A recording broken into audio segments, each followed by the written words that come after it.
This is a work session. You are ready. Okay. Got too much stuff going on here. Okay. Good evening. This is the December 9th, 2021 work session for the Seward Historic Preservation Commission. We are begun. Okay. Where's our, we don't have a work session. Julie. I had the, well, this is old. So the topic that you submitted for this work session is to review The boundary. 2017 HP Plan, Chapter 8, Downtown Historic District boundaries and the design guidelines and the land use table, and some of that information is actually contained in the meeting In the regular packet, meeting packet. so I didn't want to duplicate that. Yeah, thank you. Yeah. So, in the 217 Seward Historic Preservation Plan, Chapter 8 is where we have taken, let's see, I gotta find Chapter 8. Where the heck is Chapter 8? Thank you. Page 39. This looks like references. Okay, 39 of what? Page 35 it starts. 35. Okay, 8, agenda for future action. Okay.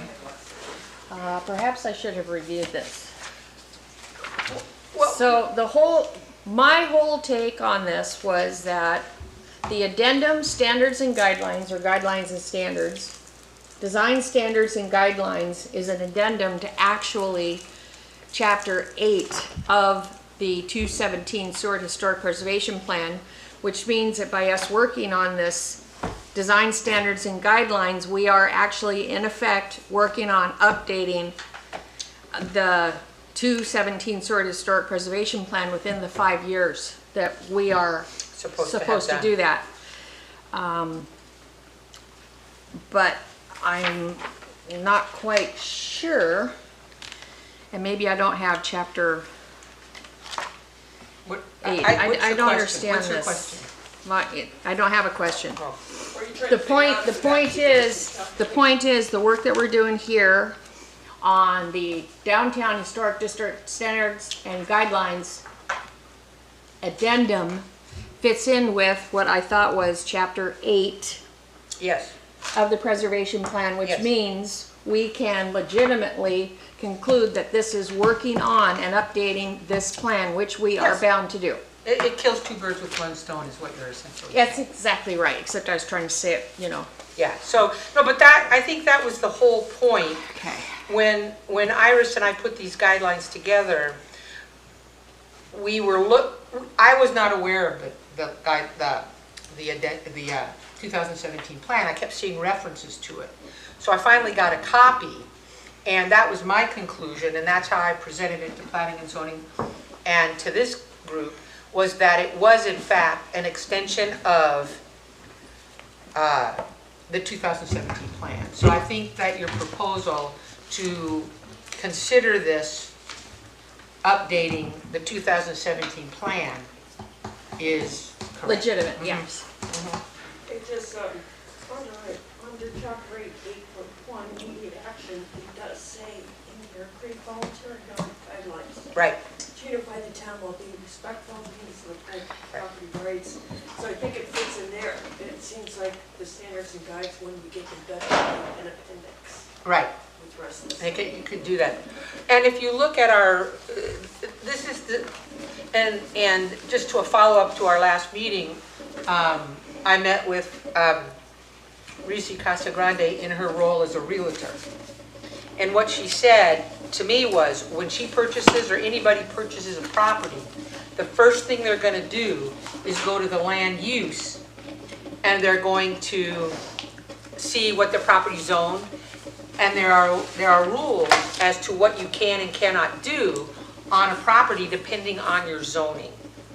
So her suggestion was that if we want to include the historic district or downtown commercial business district and create a column for historic commercial district, then that's where we start in terms of, it gets a zoning number, we work with planning and zoning, and then within that, there will be guidelines. Now, again, when you look at, and I don't have anything in front of me that, so I'm going from memory, which is always a dangerous approach. But setbacks, rules on where the property, where you can do setbacks from the line, all of that is in that land use under commercial business district. As we define it, Well, there's a section that's already defined. but not necessarily for us. We have to No, go to it's that. just, Yes. there's no historic business district. There is only the commercial business, the Yes. commercial business. So what we have to do is create another column that's HCB. This is all, for presentation. This is not, we're not gonna make this decision. But I don't know. No, but we have to make the presentation, so a To decision can be planning, made probably to planning and zoning initially, in council. and then council. And the public has to, I don't know if we But have the you're public getting- first, or if planning and zoning does the public Cheryl, you're part. getting ahead of things. Let's keep it, we haven't even got anything created yet. No, So I was gonna focus on maybe creating something. but And before then we do figure the out what we standard, wanna do with it. so I didn't really want to get into the standard and guidelines No, tonight, that's or the not- historic preservation plan. I just wanted us to have them together to understand that by what we're doing with the standard and guidelines, we are in fact updating this and Right. doing what we're supposed to do. Our big deal for tonight is the boundary. Okay, Dealing with the boundary so we can protect the downtown business historic district. That's what we need to deal with. And we're under the gun because there's a resolution that has already been passed by planning and zoning that now goes to council. And that is for the central business district. And in the central business district, a bunch of us, what the historic overlay outline or boundary is, the central business district is in that, which means they can do what they want to do. And we have nothing that we can do to stop that because there's nothing official. There's no teeth in any resolution or ordinance that's ever been done for us. so explain what they're putting, what is planning and zoning putting in? They're not putting in anything. Or what? There's a set, okay, so the resolution, which I believe, well, am I allowed to go to the packet or do you want me to wait? Because No, that's you where can the reference- go resolution. ahead. Yeah, reference the packet, that's fine. Okay. Yeah. And I, Yes, light manufacturing is what they want to do for the central business district. They created a resolution for it. The resolution passed last night. Now it goes to council where it's probably going to pass as well. Wait, what, they've changed the land use plan, and they assigned the commercial business district. There already was a commercial business district, No, I understand that, but I mean a central business district. what was the purpose of the resolution then? What was the, Add a new use allowing. Yes. light oh, okay, manufacturing. allowed a new usage. And one of the interested parties is pot related manufacturing. It's like hemp So, extraction. I don't care. I don't want that smell in downtown. I don't want anything to do with that downtown. Can I just Yes, let you good- know, because I yes. was at that meeting the other Yeah, night. So it's sort of a twofold thing.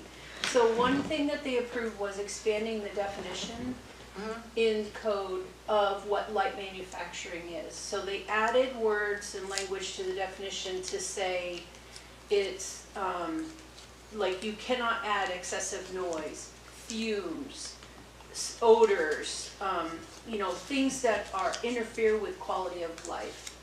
So that is, as long as it doesn't do those things, you can have light manufacturing by CUP.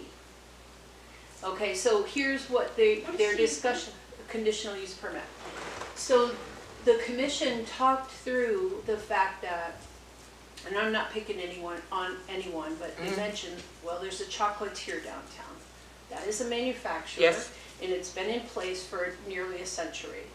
So how can they gracefully allow for retail manufacturing businesses that technically fit that definition, but still maintain control If you had a and bakery downtown. approval over other manufacturers who may be interested in coming in? And so they decided the middle ground would be to expand the definition to prohibit unwarranted noise, odors, that kind of stuff, and have it approved by CUP, by the Planning and Zoning Commission. Okay. So So that's by that what makes each, sense. by each business that wants to do this. That's right. Okay. So inherently in that, they mentioned like a sheet metal business is not gonna, like, that's not the kind of manufacturing that you're gonna That would probably, typically see in Right. there. And then they also read the definition of central business district, and it's Which- tied heavily with retail. So it's intended to be a walkable, high commercial area that is conducive to the retail environment.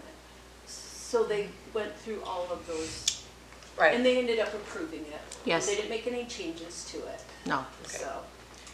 Because this is more, and I really wish I had got a chance to get with Reese on this.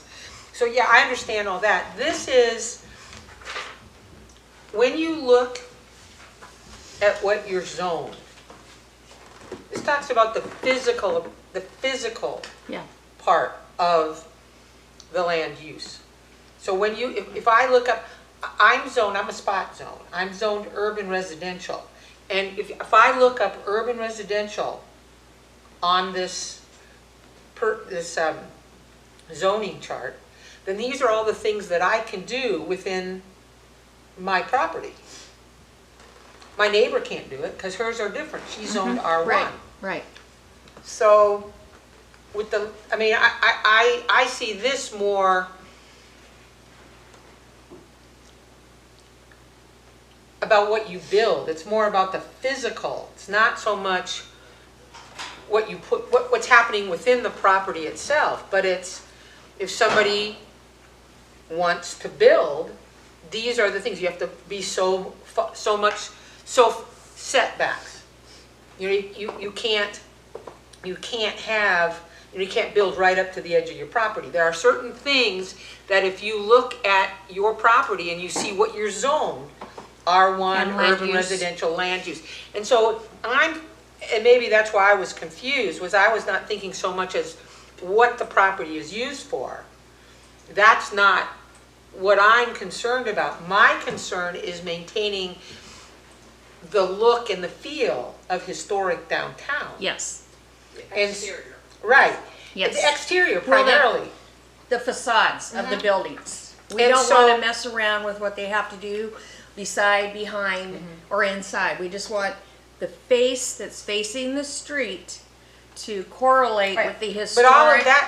all of that is actually indicated in the zoning criteria. For each of whatever your zone has a set of criteria. Right, but And we that's don't what have we, that. yeah, that's what we needed. Right. And that was the piece that I got from And we need Lucy. the boundary. That's in here, although there's no legend. Well, there's nothing for us. Right. There's But- nothing for us in there. And so, we'll talk about the boundary, and I'm sorry I've digressed, now I understand what we're doing. But the idea being is what I'd like to see, once we kind of agree on the boundary, which I think is probably gonna be what's there. That's the boundary that's in here, is that the one, this one? No, they've got one with the nice, this one. this Selena one. gave us one. But, Well, Brenda then, did this for us. okay, once we decide the boundaries, then the next step is to get that zoning and see Land how- use. the land use, the zoning, and see what we want to put in there from the historic guidelines.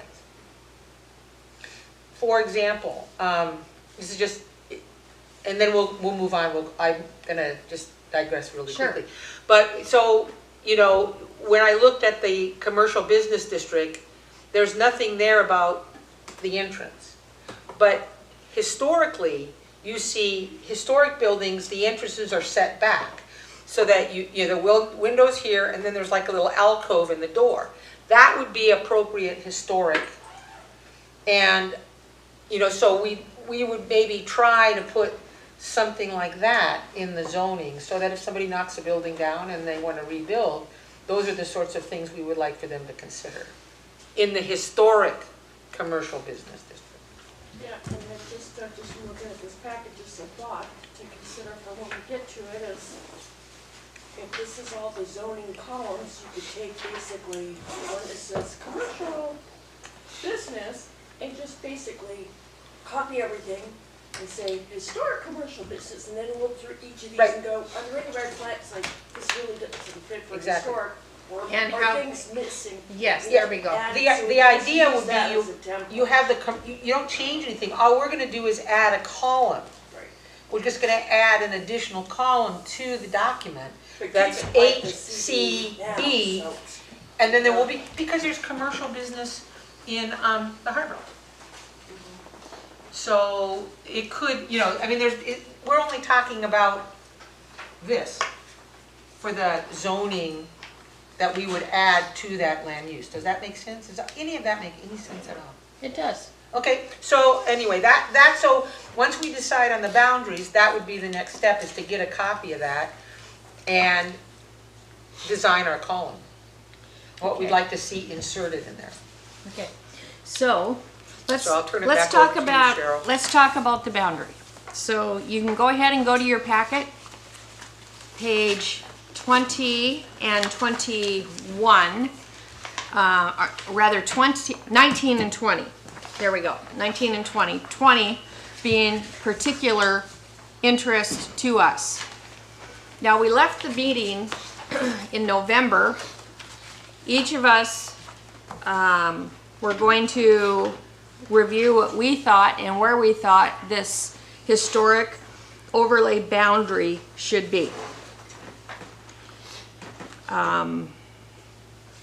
If you will look on page 20, you will see downtown, and you'll see a dark dashed line in rectangular shape.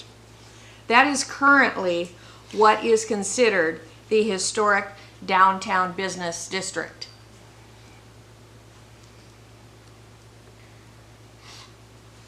Which covers exactly what we were talking about. Now, we did go off and we talked about other places and other streets and other areas, and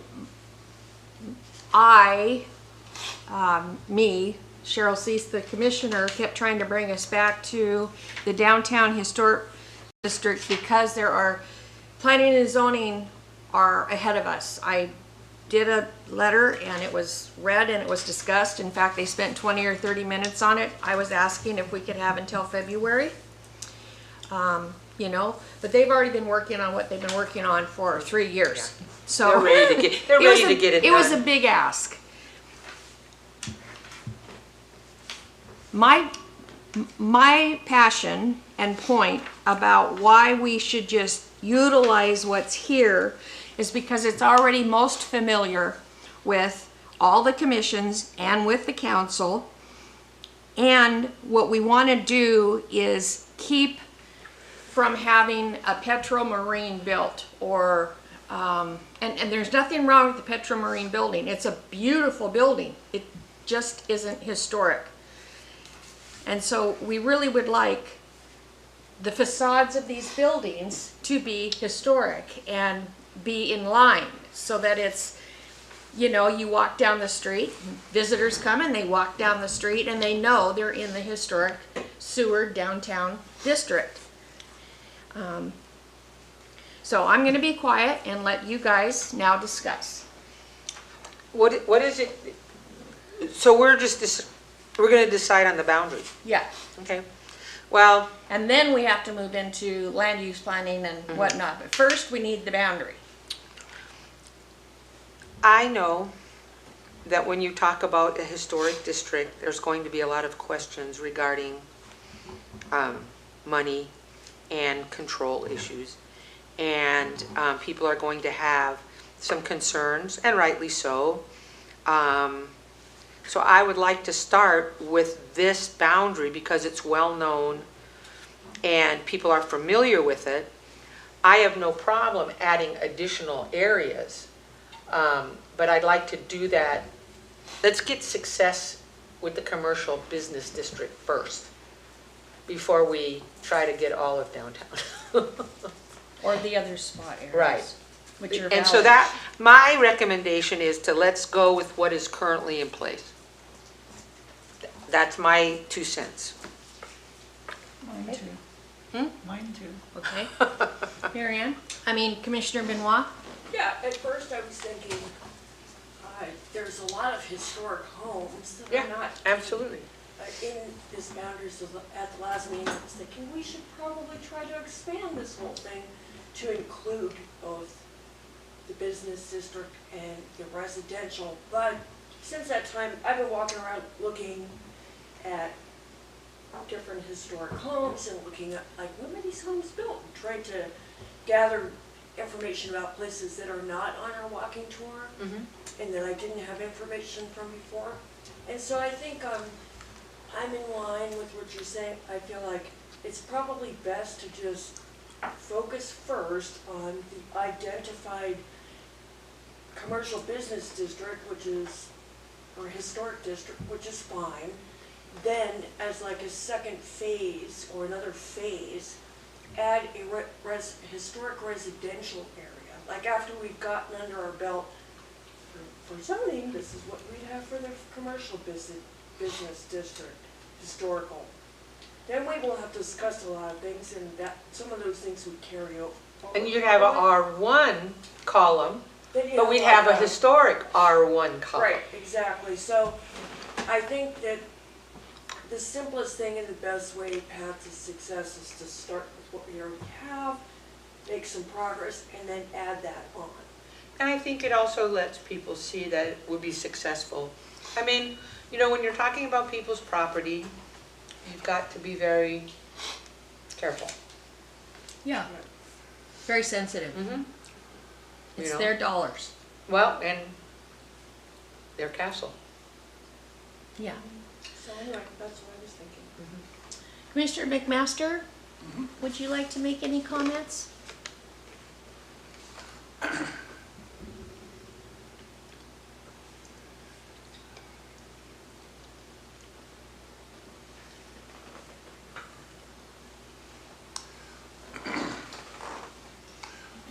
My, my idea would be to address the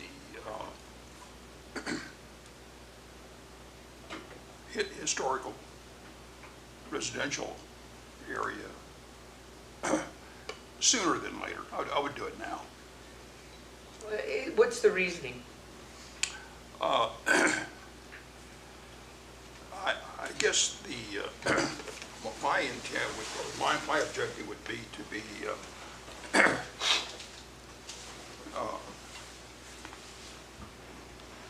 thorough, I guess upfront and more thorough. Because I've seen, like on planning and zoning, I've seen some great, to me it's very crazy zoning. Oh, yes. That hindsight, well, should have been addressed years ago, right? Right. And we're on with it now.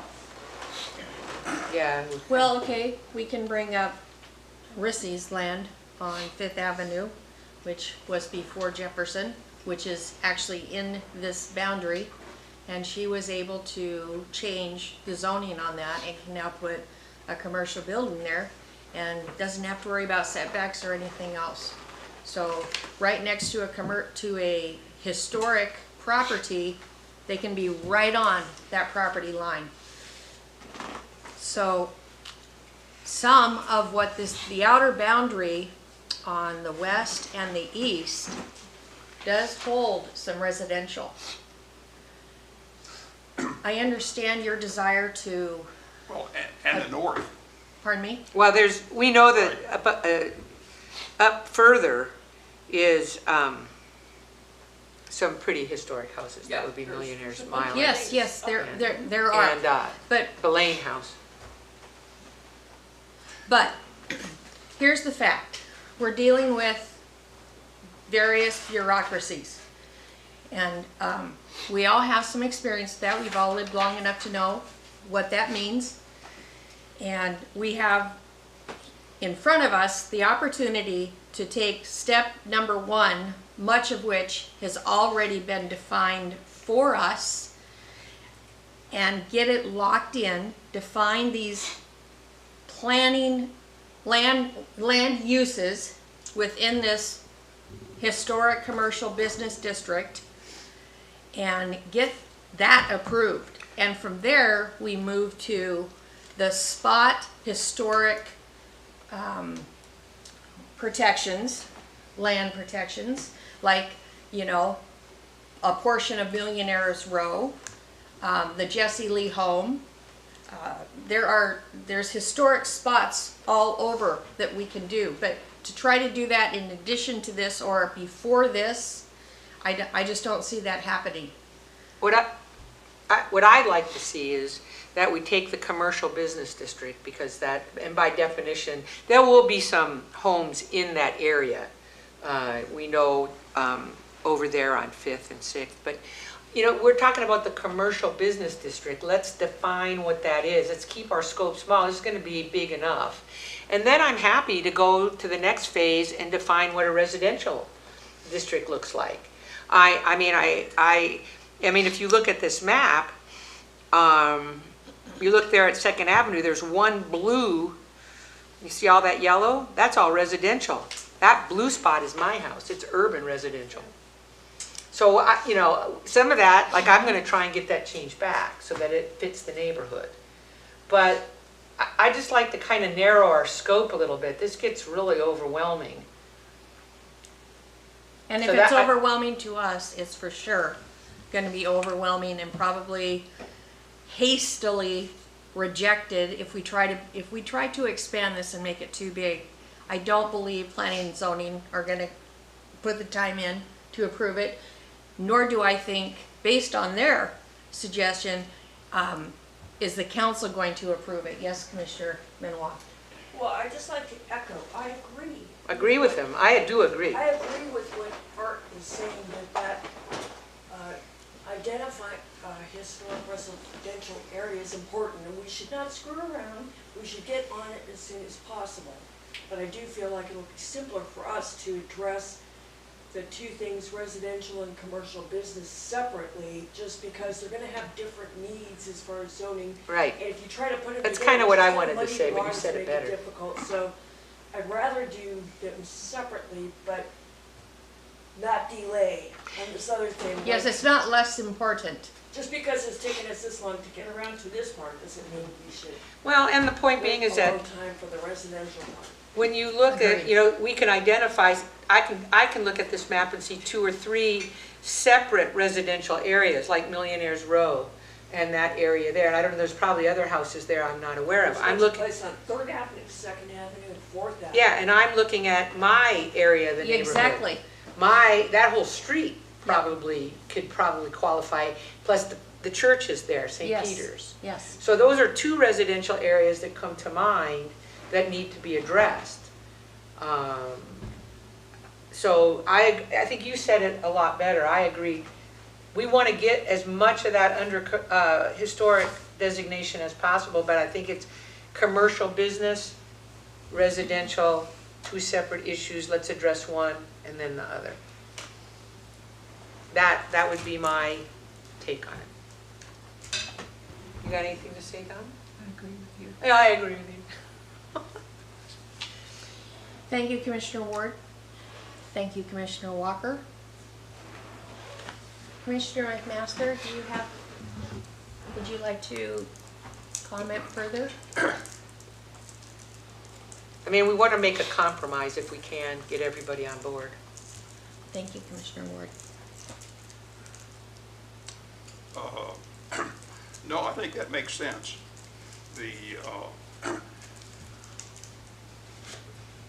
So this is going to be the historic commercial. Yes, Specifically, not a Historic- historic district, the historic commercial Commercial district. business district. yeah. Then we look at other areas So that we we're want to gonna call include. that Historic Business District, HBC. So the next thing then is, are we agreed? Are we gonna go for what has been defined and accepted by everybody in the city thus far? Just, I think we should. I'm okay with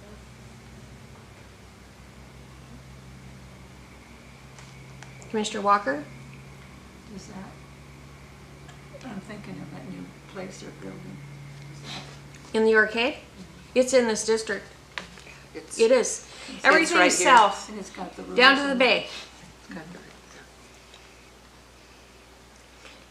We make no formal decisions now. This is our work session. So, But it's, I want us agreed and it defines so that come the regular meeting, the vote is easy. so you want to move it and second and we'll accept this? Well, we can't do that. I know, but that's what you want for the meeting. Yes. Yeah, that's why we're going over it now, to see if we're all on the same page. And then the next thing we want to take a look at are, let's see, historic commercial district, okay? Land uses, is that right? See, I have my other thing. See, this is interesting. I'm just reading what Courtney said. Specific land uses intended for the central business district are what should determine where the central business zones should be located. If you look at a current zoning map, you will see the central business district is not consolidated in one location. So we want the historic business district to be consolidated in a single location. Yes. We're not talking about the harbor, we're not talking about. No. We're talking only about the historic downtown area. Right, Okay. yeah. Yeah, we're not And all so- of them, they just happen to be Right, part so of if us. they have specific land uses for the central business district, we only want to look at those on how it relates to the downtown business district. If you look at a current zoning map, you'll see that it's not one location. So this what I'm saying is central business district zoning requirements are going to be for everybody, not just downtown. Right. The but- historic district will apply only to downtown. and Exactly. Probably would be more appropriate for downtown. Exactly. We want to define land use zoning for the, This one. That's it. I'm trying to get straight. No, you're doing well. Commissioner Ward's Historic Business District, HBD, okay? And create an HBD column, and then our, what? HCD, Historic Commercial Business District. We can decide. But the point being is that I was just reading what Courtney had given us, and That's okay. that's Just trying to keep I things wanted- as simple as possible. Yeah, I just wanted to be really clear that the central business district zoning applies all over to any business district in the Seward area, if it's commercial. Well, We're going to, so we've been given the key to what the central business district is. right, so. It's in we- pink. Right, but what we have to do then is, you don't do away with those zones, we're doing an additional one for the Well, downtown. Unless they clash. And that's the reason why we define what we want to define for our land use codes, and then we go to planning Planning and and zoning zoning. and let them sort it out. So, right, and so the thing to do would be to start on a draft of Right. a resolution That- yeah. for this commission to approve, which would, the result of that resolution would be to put it to P and Z for them to do, to work on.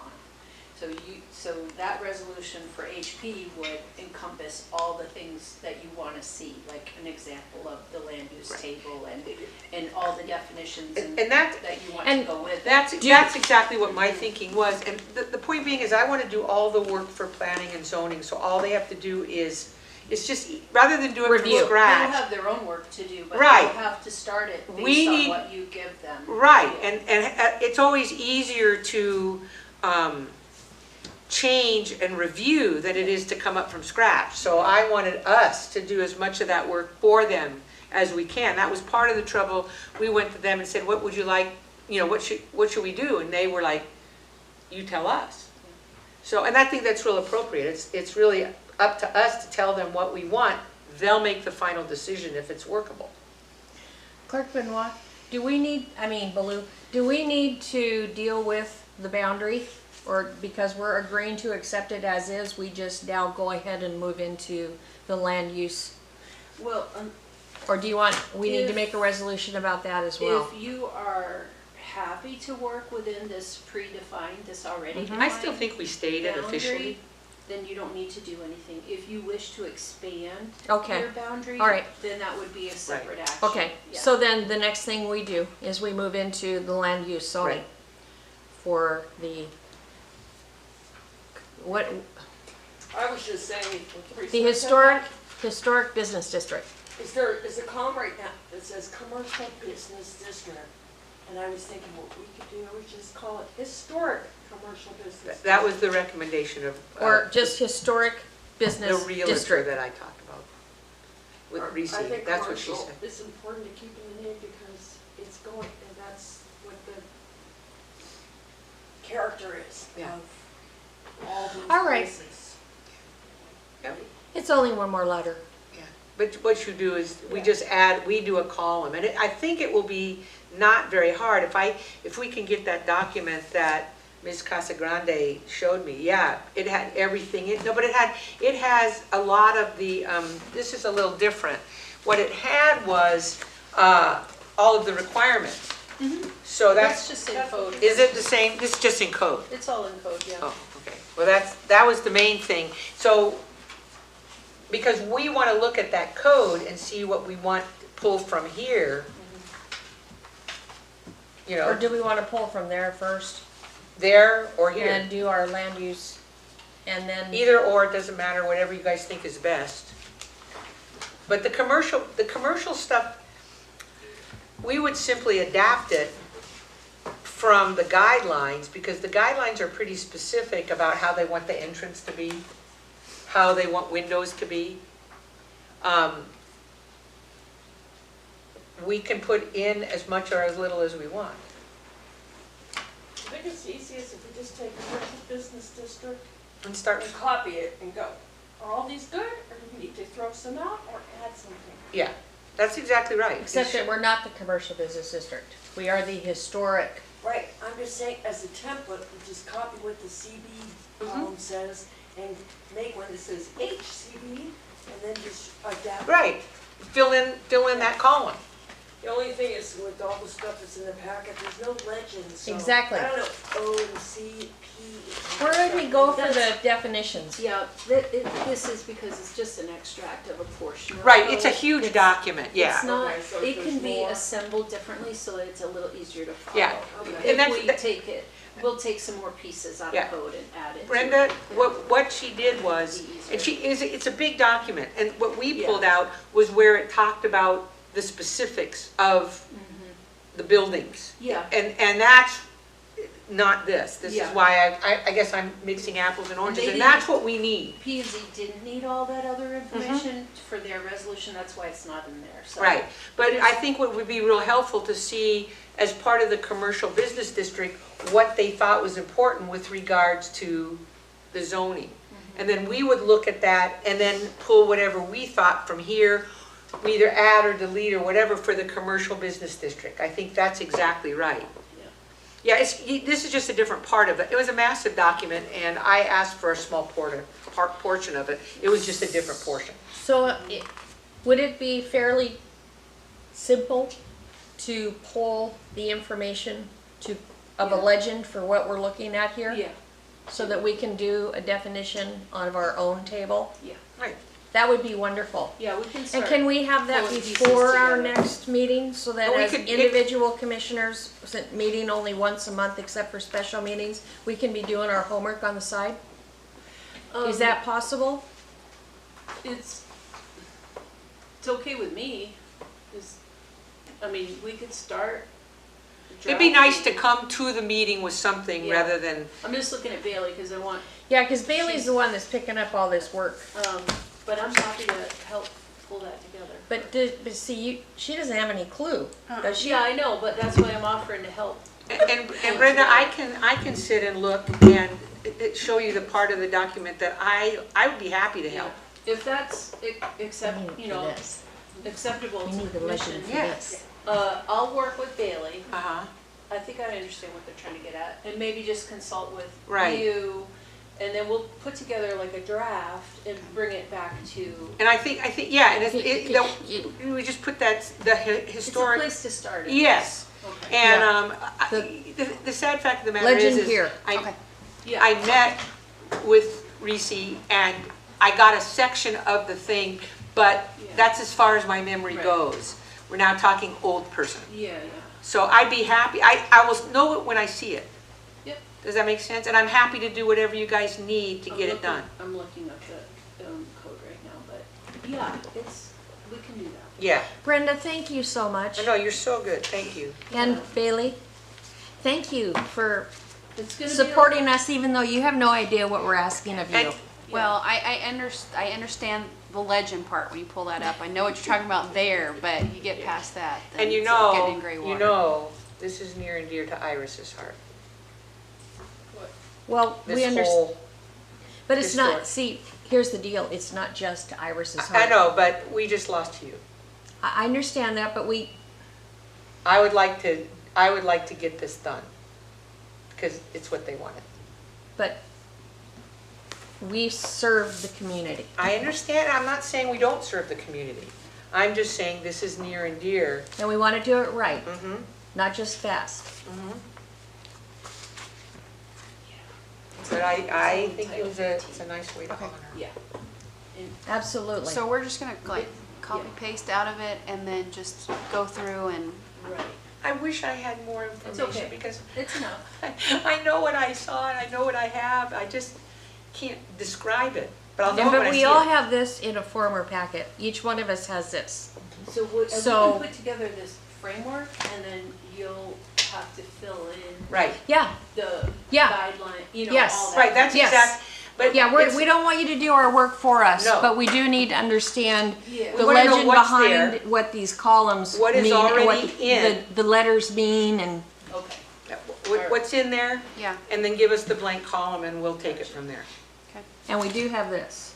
Yep. And I That's know not- this is simple. I know it's simple, No. Commissioner Ward, but it's a You're not, good, Cheryl, the bottom line is, in here, it talks about all of this, yeah, this is actually more than what's in here. yes. But this one here, the one that was in the previous packet, varies. It talks about the building lot size. It talks about yard setbacks, minimum, Just land uses. yeah. So this is what, if you're zoned CBD, then these are the things that you would have to, let's say you knock something down and you would have to rebuild according to this. And so we what, want our column there. but that's exactly right. So we want, And so just so I understand, because you mean to have these apply to new or renovation No. construction? Is that where you're gonna say We- that, is that where you'd want it to Yeah. come? well, I into think play? that's part of it, yes. Okay. But Well, you know- now, okay, now wait. Finish your thought, Commissioner Ward. It's part of it. If a building falls down, you know, you've got to rebuild. Yeah. But I do know there are a couple of business owners who are interested in renovating the building that they own and making it more historic. I know of one in particular. Okay, so that's good. And so it would be a lot, for example, I mean, it's really simple, you know, if you're going to redo a historic building, if you look at Brown and Hawkins, you see the windows. A historic building has an inset for the door, and then the windows. So think about Brown and Hawkins. Think about some of the other buildings where, like, I think Generations does that, the old Sextant building. And the trading post? Yeah, but so there's a historic door design But I guess my question was, just for the draft resolution, you're not suggesting you're gonna impose this on existing structures? No. We cannot do that. Only- Okay. For one thing, on the east side of Fourth Avenue, just south of Adams, all those original buildings burned. Burned. We have no right to go in there and say, okay, we want you to have hung windows just like Brown and Hawkins. So, Yeah, but it would be, you know, if a bit, Birth was the 40s. yes, yeah. You can pick your period of, you know, your period of, what's it called? And Anyway. then, would it be your intention, I'm just trying to gather information to, yeah. is it your intention to have a review or an approval process of the design We, that comes to this commission before work is done? I think that's a discussion that will have to take place. You want me to pencil it in? Yes, Yeah. please, I do. Okay. Yes, I do. I think that by coming to us before they go to planning and zoning, we might be able to answer questions or clarify things that will, in the final product that they take to planning and zoning, make it easier for planning and zoning. Right. Yeah, and just another example is if you're gonna replace a window. Historically, windows are vertical, they're not horizontal. That's a modern window. So they're also, and I think that's a discussion of how, I mean, I've thought this for a long time, that's a discussion of how strong do we want these guidelines to be? We want them to be guidelines voluntarily. But I do know this one particular business owner wanted to redo his building, and it's a good place to start. Well, I think How- if people want to do Commissioner something, they Benoit. could probably use some guidance. Mhm. We can't expect planning and zoning to give them historic guidance of what to do with their building, but we can Okay. help them. So it seems good. And so, Right, which again, is, the right, which is discussion, part of what our standards and guidelines is yeah, supposed to be and able the to do. discussion then at some point will need to be how stringent do we want these? We talked last time, do we want them enforceable or we want them just to be guidelines? I mean, Yeah, we had would that be discussion. impact to this, Right, too. we had that discussion.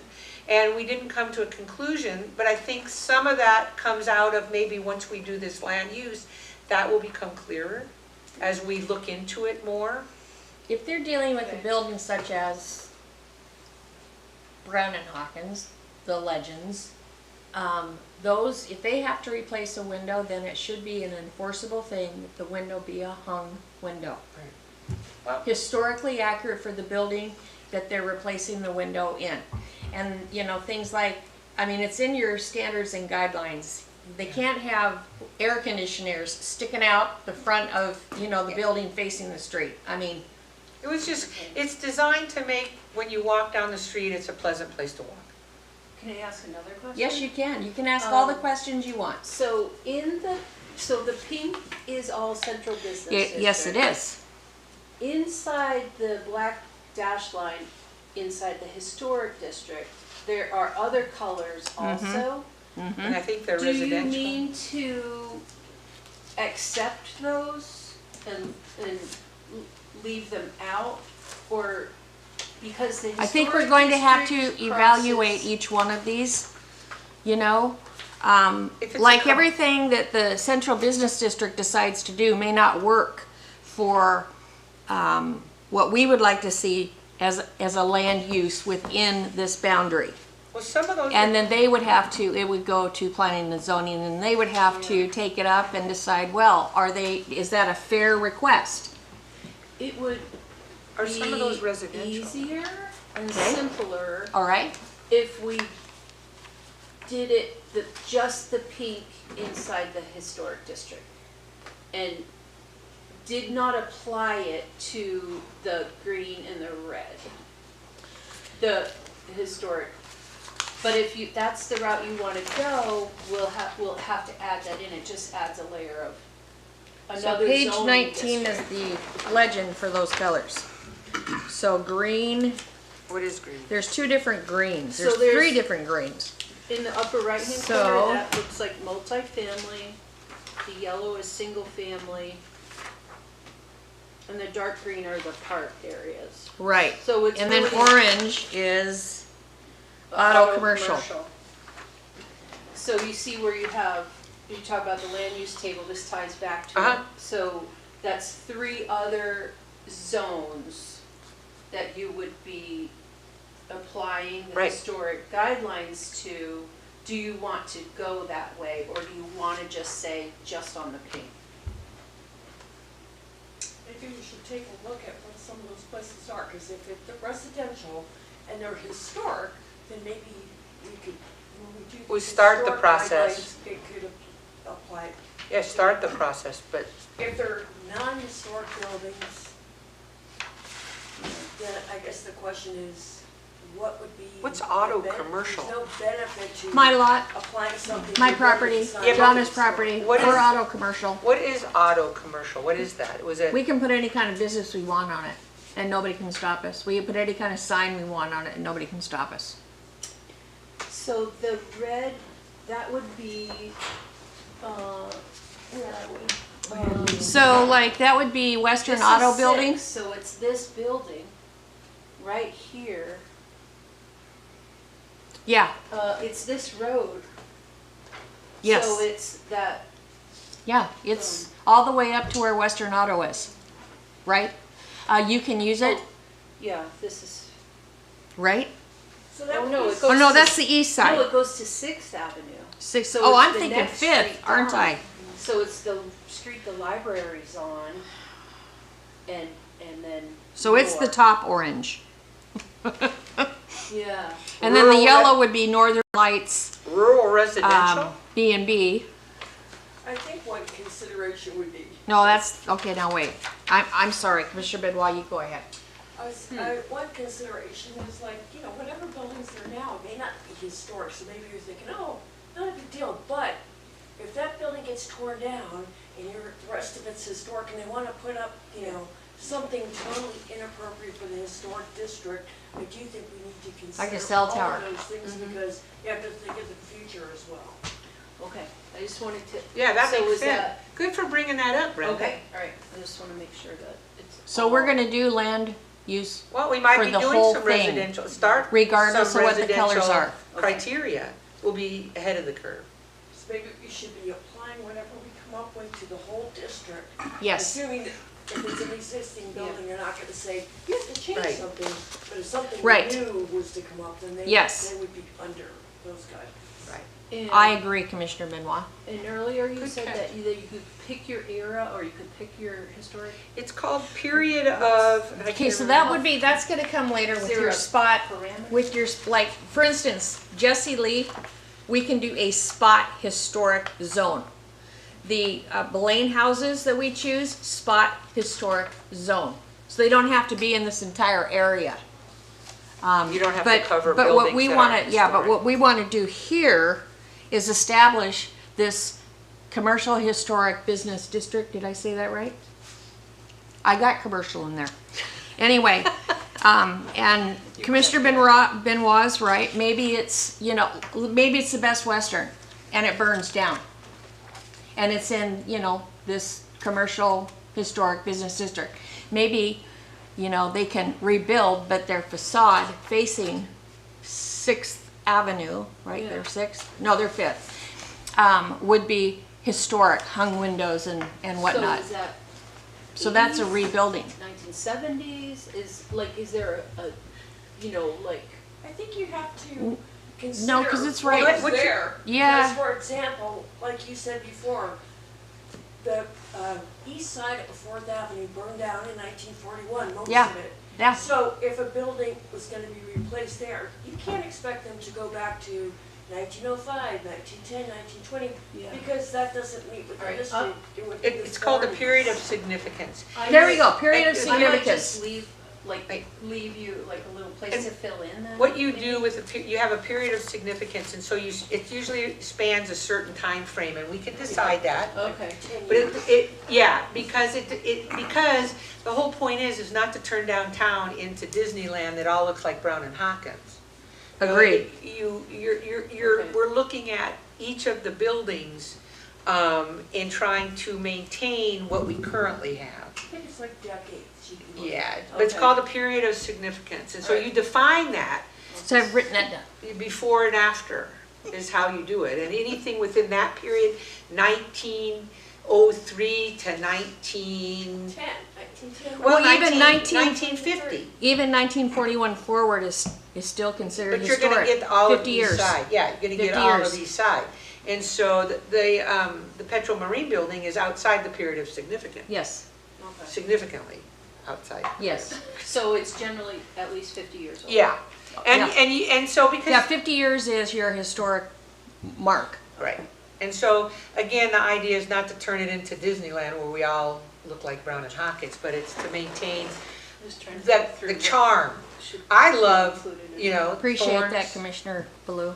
Fine. Clerk I would Baloo. hate to lose that. I mean, I think that what happens is like, you look at what's there, and then if it gets torn down, you consider that, if that was a historic building, that's kind of like your markers or guideline.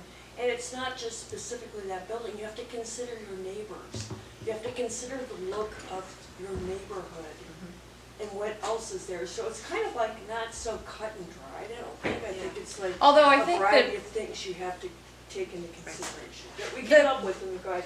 And there is a That guideline. part of 4th Avenue, the east side, where the fire occurred, they've done a pretty good job, except for Thorns. Thorns is pretty unique, but the rest of them are, I mean, you know, they have their hangs and, I mean, They they have their do, they're doors very and set light, doors. yeah, they're very, they're in like character to one another.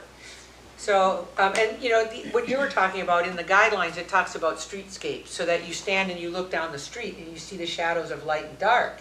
So you want to make sure that you don't stand out from that you match the street. Right. I mean, it's all in the And it's guidelines. like the Yeah, same you're- roof lights work together. They talk Yeah. about lighting, they talk about signs, and I know there's a sign ordinance.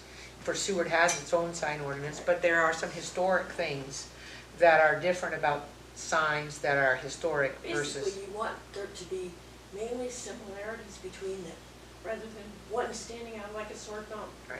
because that just kind of wrecks it for all this. Thinking of the new one. It's gonna take some work to come up with, land use plans where Yeah, within this, the individuals, we can't define for each individual one. This is gonna take some work. So we need to do our homework when the clerk gets us the information we need, or the director gets the information to us that we need, the Right. legends and, but I think this was the direction, and thank you to Ms. Casagrande because this is the direction that we needed. I knew we needed to do something, but I wasn't sure what it was, and I think this gives us some direction.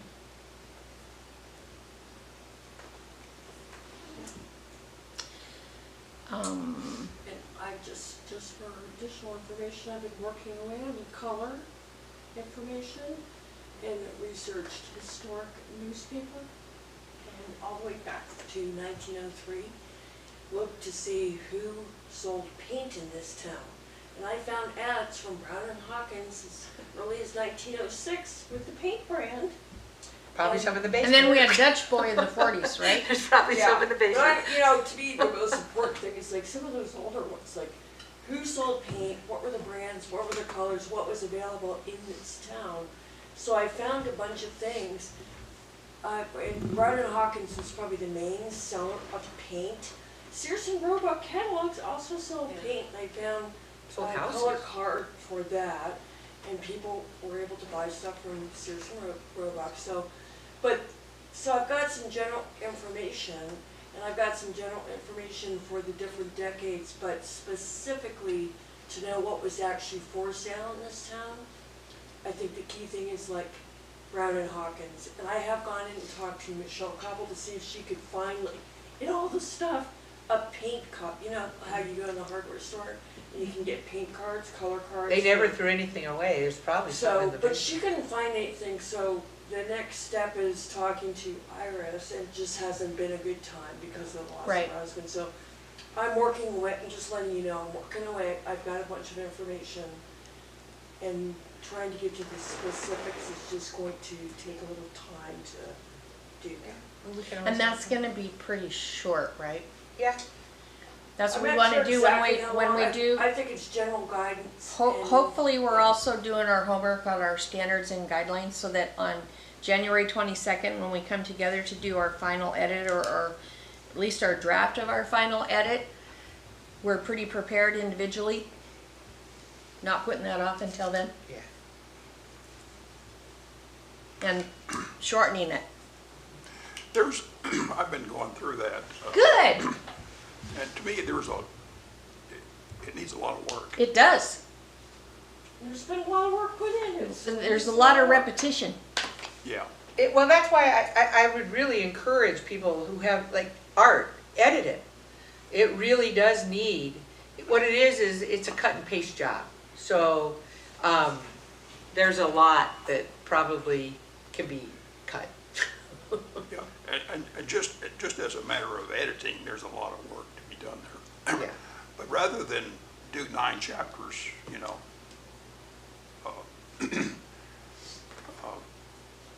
we ought to, I would think, split it up and say, hey, You do chapters 1 through 3. You do chapters, yeah, Yeah, the simpler, the more user-friendly, the better. That means we're gonna get greater cooperation from people. If it's cumbersome, yeah. people are gonna go, And the other issue thing, to me, it's a guideline, but it's very prescriptive, right? Talks about wood windows, wood trim. In this climate, no, I wouldn't want something that would look like wood, but that wood's the last thing I would want. right. Those guidelines came out of Juneau. So that's what they used in those days. I can tell you from when I did my house, we put cement board. It looks like wood, but it's cement board. So I think if you read that, I know it was in there a couple of places where you can use modern materials, but an old look. I used on my house, those are plastic shingles. They're not even real shingles because I didn't want the bother, but they look good. yeah. Yeah, and So there's some things like that that can be referenced. to me, I have a hard time skipping over the details, but it's like to prepare the surface, you can't sandblast, or you can't abrasive blast. Well, how else are you gonna remove that lead paint? I don't know about what you have to do for removing lead paint, but I don't think I'd want to be doing that. I wouldn't want to be sandblasting it and blast lead paint everywhere. Yeah, well, I don't know but it tells you, it's very prescriptive, right? And I'm not a painter, but Me either. but it's, I think it's like the wood windows again. That, So you're referring to the need to get it clear and simplified well, and current. I mean, what, well, there's, antique, current. Current materials, but antique, where we can. And we'll use you. yeah, well, there's 2 issues. One is the Your house. editing, right? What is the what? It needs to be edited, right? I think Oh, edit it yes, first and then we clean Yes, it up. that's the And then- whole, yeah. And then number 2 is the content. Yeah. I think we should do content first and then edit. Well, it doesn't matter. Because we shouldn't be editing content we don't even want. Yeah, but I think if you edit it properly, you'll probably cut about a third of it out of there. I would, yeah, that's what I think, or more. That came out of, that came directly from Juneau. So they've got a pretty competent what's the word I'm looking, anyway, they've been doing historic downtown for a long time. We tried to edit it for Seward, but we are not painters, we are not woodworkers, we are not construction people. So we took from Juneau verbatim. And Juneau probably put their stuff together and then had it professionally done. Yeah, well, they told us we could steal anything we wanted. Well, right, but I would suggest, we have some problems. I would suggest that we modify it for Seward. I have no problem with Yes. that. We've modified a bunch of things for Seward in terms of pictures And maybe you know, need to run it by a obviously, painter this is a Juneau. or a construction Different guy. examples, but I'm sure there's more things construction-wise. Yeah, And if it, and- and if we're saying that we want to make it clear to people that you don't have to actually use a historic door, replace this door that you need to replace, but you can, you A know, look-like. get a modern door that has this look. You know, like, just try Yeah. to use, and maybe help with examples of modern materials that Yes. look like that. See, and then I Different think, states, different years. and then I think those that are tasked with making these changes that actually have to pay the bills for the changes, I think they're gonna be much happier with that than with, you know, a standard and guidelines that says, no, you have to do this, this, this, and this, and it has to be historic legitimately. I mean, that's just not gonna I fly. don't know if it says that though. I don't think it does either. I think it's, I remember several places where it said, You use can use modern materials. materials, it does, You're just looking for the look. You're only going for the look. yes. But So I let's spent just a long have, time. let's just have one page that says, we're just going for the look, here, you can use these materials. Just kidding, okay. Okay, Madam Clerk, you've been over there wanting to add. Oh, I was just gonna offer if it would be helpful to have a Word doc with just the content and take the pictures out for now. Might be a good thing. So you're just focusing on the words for now? I can do a quick conversion on that. Some of those pictures though are helpful to understand what those words are Well, talking You can put those back in. Yeah, we could placehold them, like on the side, but if you wanna just look at the content itself too. To get rid of duplication and, Yeah, just so, Mhm. it's just an offer to, that would be helpful. that would be helpful to me. I don't know. Art, what do you think? Back when we were doing the signs, we worked a lot on the sign down at the library. And it was a battle. It always is. And, but That's fortunately, unfortunate. there was a young lady who works for you, Elaine. Elena? Yeah, she was a referee. And I have to credit her with getting it done. Yeah, so, So you can imagine what 26 of those suckers was like, huh? Okay, so, But I, you know. so Art, what is the point that you're making here?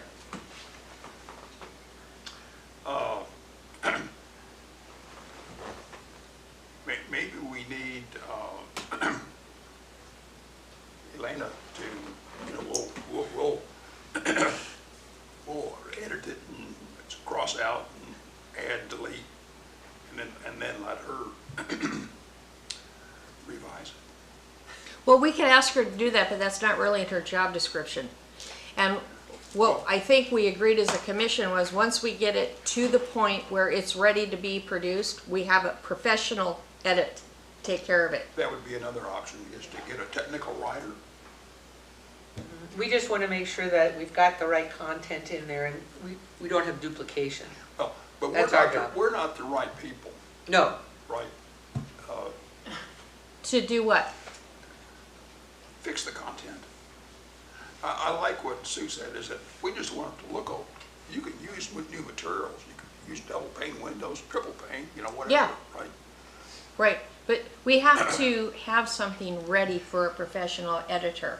We can't just give them the document the way it is and tell them, oh, well, we want to have you put in, you know, that you can use modern this and modern that. That's our job. And I think, as far as, I think we are the people that need to do the content, not us who.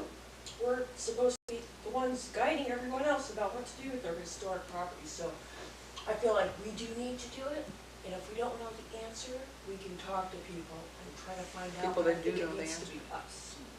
Well, but back to the schedule. Is this going to happen by January? the standard and guideline, we have a work session, a special work session planned for January 22nd to do just that document. final edits on the document, or at least to start making sure that. At least a draft of the final Right. edit. And so that was my encouragement. We all need to be doing our homework and not waiting, because we're supposed to come to that meeting personally having gone through that document ourselves, so that we're not sitting here together starting at that point. I know Tongi's gone through it, you've gone through it. I've gone through it, Yeah, but I need to go through it more. Once through was not enough. It takes hours to make one pass. I know, Yeah, I know. I've already spent like 60 hours on that Yeah, one, so I yeah, feel like yeah. and I'm working on the color part. But one question I have to ask though, as a guideline, when you give this to the builder, say, here's a guideline, he's gonna look at it and say, well, what does it mean? Well, that's supposed to be in the Are these- document. Are these specifications, contract requirements I gotta meet? Well, that's Or part are of, they, that's part of, I think, the Yes. land use. yeah, that's that's- where, These you're are, talking about meat, right? You're talking about being able to give something to a builder who's building for the owner of a particular building. yeah. Is this a guideline or is this a requirement? right, Okay, so the plan, I mean, the land use table, that's They go where hand that in hand. comes in. So the That BAM, goes hand so in this hand. is, so we're talking about two different things. We're talking about the boundary for the historic business district, and we're talking about the land use codes within that. And then we're talking about the standards and guidelines for what to do with a building if you were going to restore it, or if you were going to, like if somebody flattened it and you were going to rebuild one, what we would like to see in that area, what the building was that went down, something in the facade that is the same that the original was. But it can be done with modern materials. so you're telling me it's going to be a requirement? that, we've kicked that around. I think they're just gonna be guidelines. I mean, I don't know that we have an enforcement power.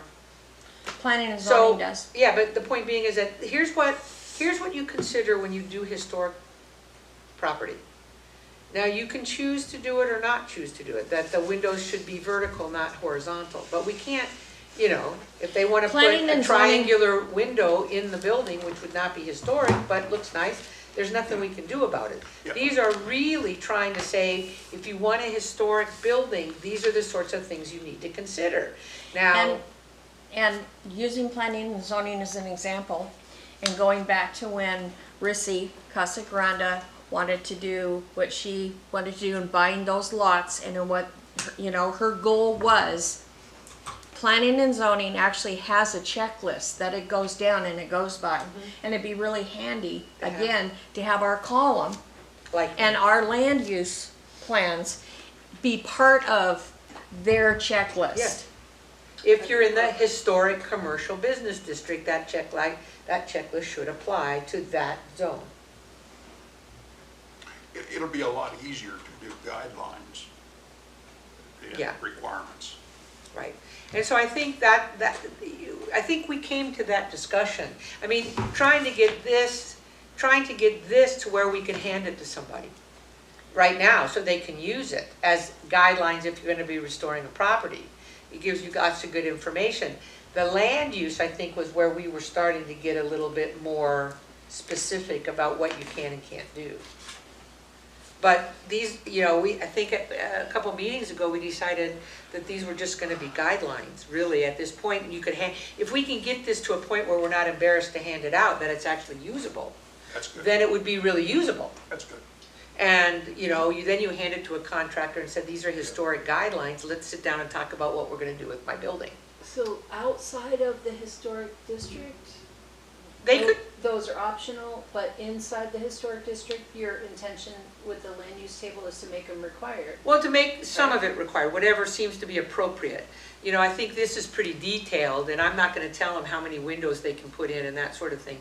But it would be nice to have, I think we have to look at that. When we do the land use, we have to kind of look at this, know what this says, and say, okay, what's appropriate to be in that column? And we can argue about that, what we think is appropriate. One point just off the top of my head. But I wouldn't have put all of that in there, it gets way too, I don't think we need all that. I don't either. Two different things. An idea, I just, when like working for the Forest Service, we had a forest plan, which is similar to the land use plan, and we had standards and guidelines.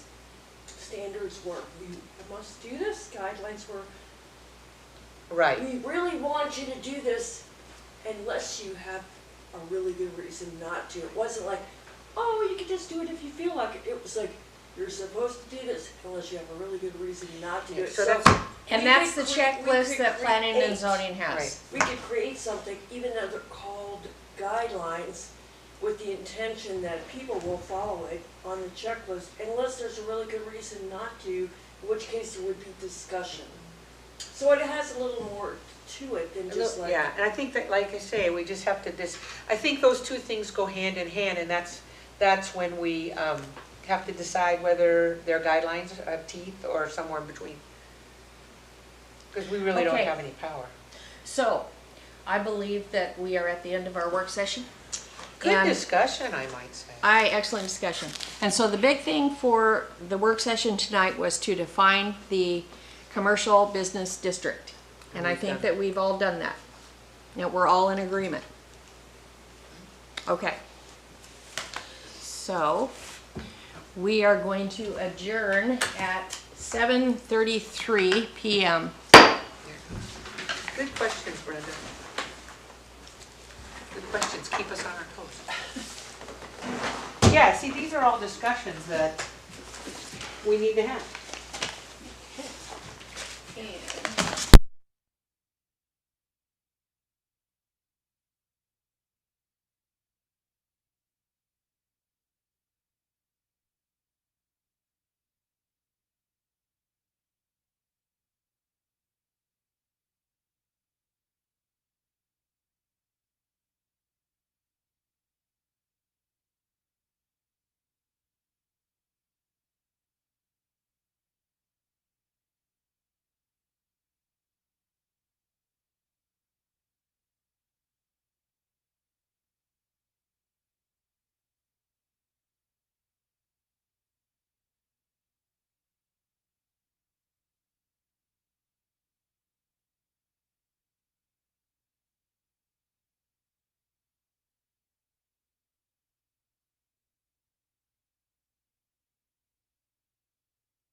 Okay, Madam Chair, we are ready for the All meeting. right.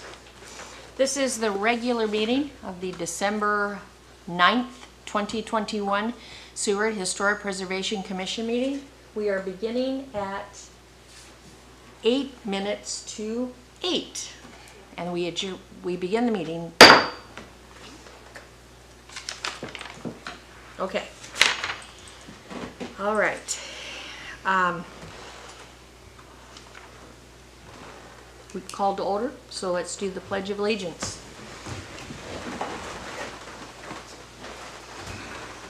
Commissioner McMaster, would you like to lead us tonight?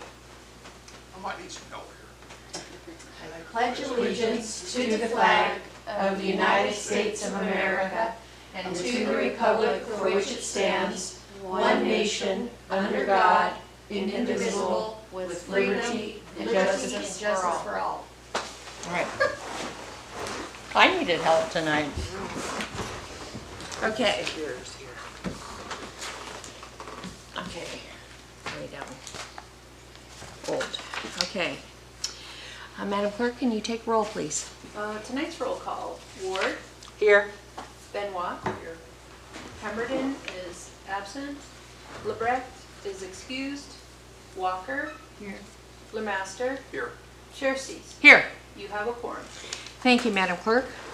Do we have any citizen comments? We do not. Thank you. I need a motion to approve the agenda and consent agenda, please, and a second. Minutes, I was just looking at the consent agenda. I move that we accept the agenda and consent agenda. I'll second. Thank you. Any comments? Any corrections? Nope. All those in favor? Aye. Aye. Aye. Can we take a roll call vote, please? Sure. Thank you. I appreciate that enthusiasm. Approving tonight's agenda and consent agenda. Benoit? Yes. Walker? Yes. Ward? Yes. Lemaster? Yes. Cherces? Yes.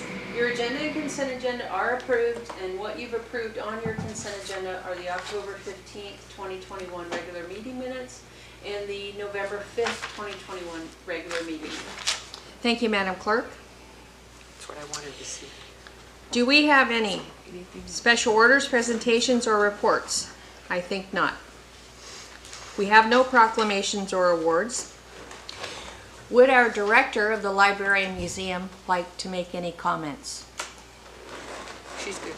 Nope. Okay. Chair report. Page 3. Thank you. Okay.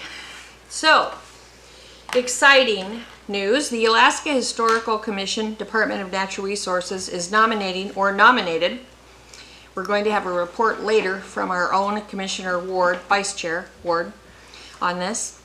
Nominating our own Fort McGilvery to the National Register for Historic Places. The picture is an old gun mount, you know, where you could turn and go all directions. Anyway, Fort McGilvery was a United States military fortification located on Kane's Head, a cliff 650 feet above Resurrection Bay, south of Seward, Alaska. The United States Army established a series of defensive positions along the coast of the bay during World War II to defend Seward against a possible Japanese invasion. Further on, tonight we will be reviewing our accomplishments for 2021 and proofing our 2021 annual plan that will be presented to the council, and 2022 priorities, again to be presented to council sometime in January. This will be the first of 4 reports to council in 2022. We're going to wait on that, never mind. And we've already gone, I referenced here the resolution that P&Z approved last night, so we're going to fly past that because we've discussed that. We've decided on our district boundary in the work session previous to this meeting. And I have removed both the Jesse Lee Memorial and the USS Alaska from the standing reports, as neither will have monthly updates. The land under which both the Jesse Lee Memorial and its park will stand needs all contaminants removed. This means that we're looking at a timeline of 1 to 2 years before anything can happen on that land. And we need to appoint a point person to pursue the USS Alaska group's progress on their memorial and to find out if they would like our assistance in any way. So at some point I'd like a volunteer who will take that task on. That group is in Anchorage, I do believe. Although they want the USS Alaska here, but the Yes. group is, you have to liaison with Anchorage, it's not a local group. I'm just pointing that out to anybody. Right. Would you like to be the point person? No. Okay. I didn't think so, but I thought I'd ask. No, but it's something that if you're not familiar with the project, although it is. It's an exciting project, and I would like our commission to at least avail ourselves to them if they would like to utilize us. Okay, other reports and announcements. Commissioner Benoit, would you like to do a report on the Historic Preservation Facebook page? Sure. Okay, so, let's see, for last month, we put out 3 posts, which I had in the last report, and our reach was down, about 16%, which could have been because we had less posts. Instead of 4 posts, we had 3. We had a total of 41 likes, which seems like a lot, and 5 comments on the post. So even though we had less reach, it seems like people were engaging. And I was surprised to see we have 403 followers in all age ranges, mainly women. So it's like, huh, didn't know we had so Well, your series is on the women, so that makes sense. yeah. Well, that was pretty cool, though. It is, absolutely. So anyway, that's that. Okay, so at the last meeting, we had a discussion, we had some decisions to make this meeting, so in summary of what we were talking about before, what we need to decide.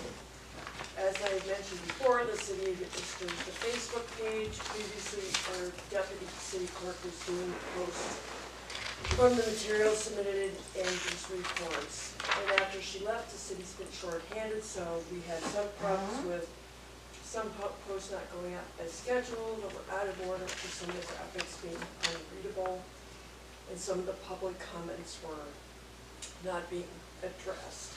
So the solution offered was to change the process of how we are doing this, and change it to require 2 additional documents per post, which would include like a text file and an image file for each post with a certain naming convention, in addition to this report.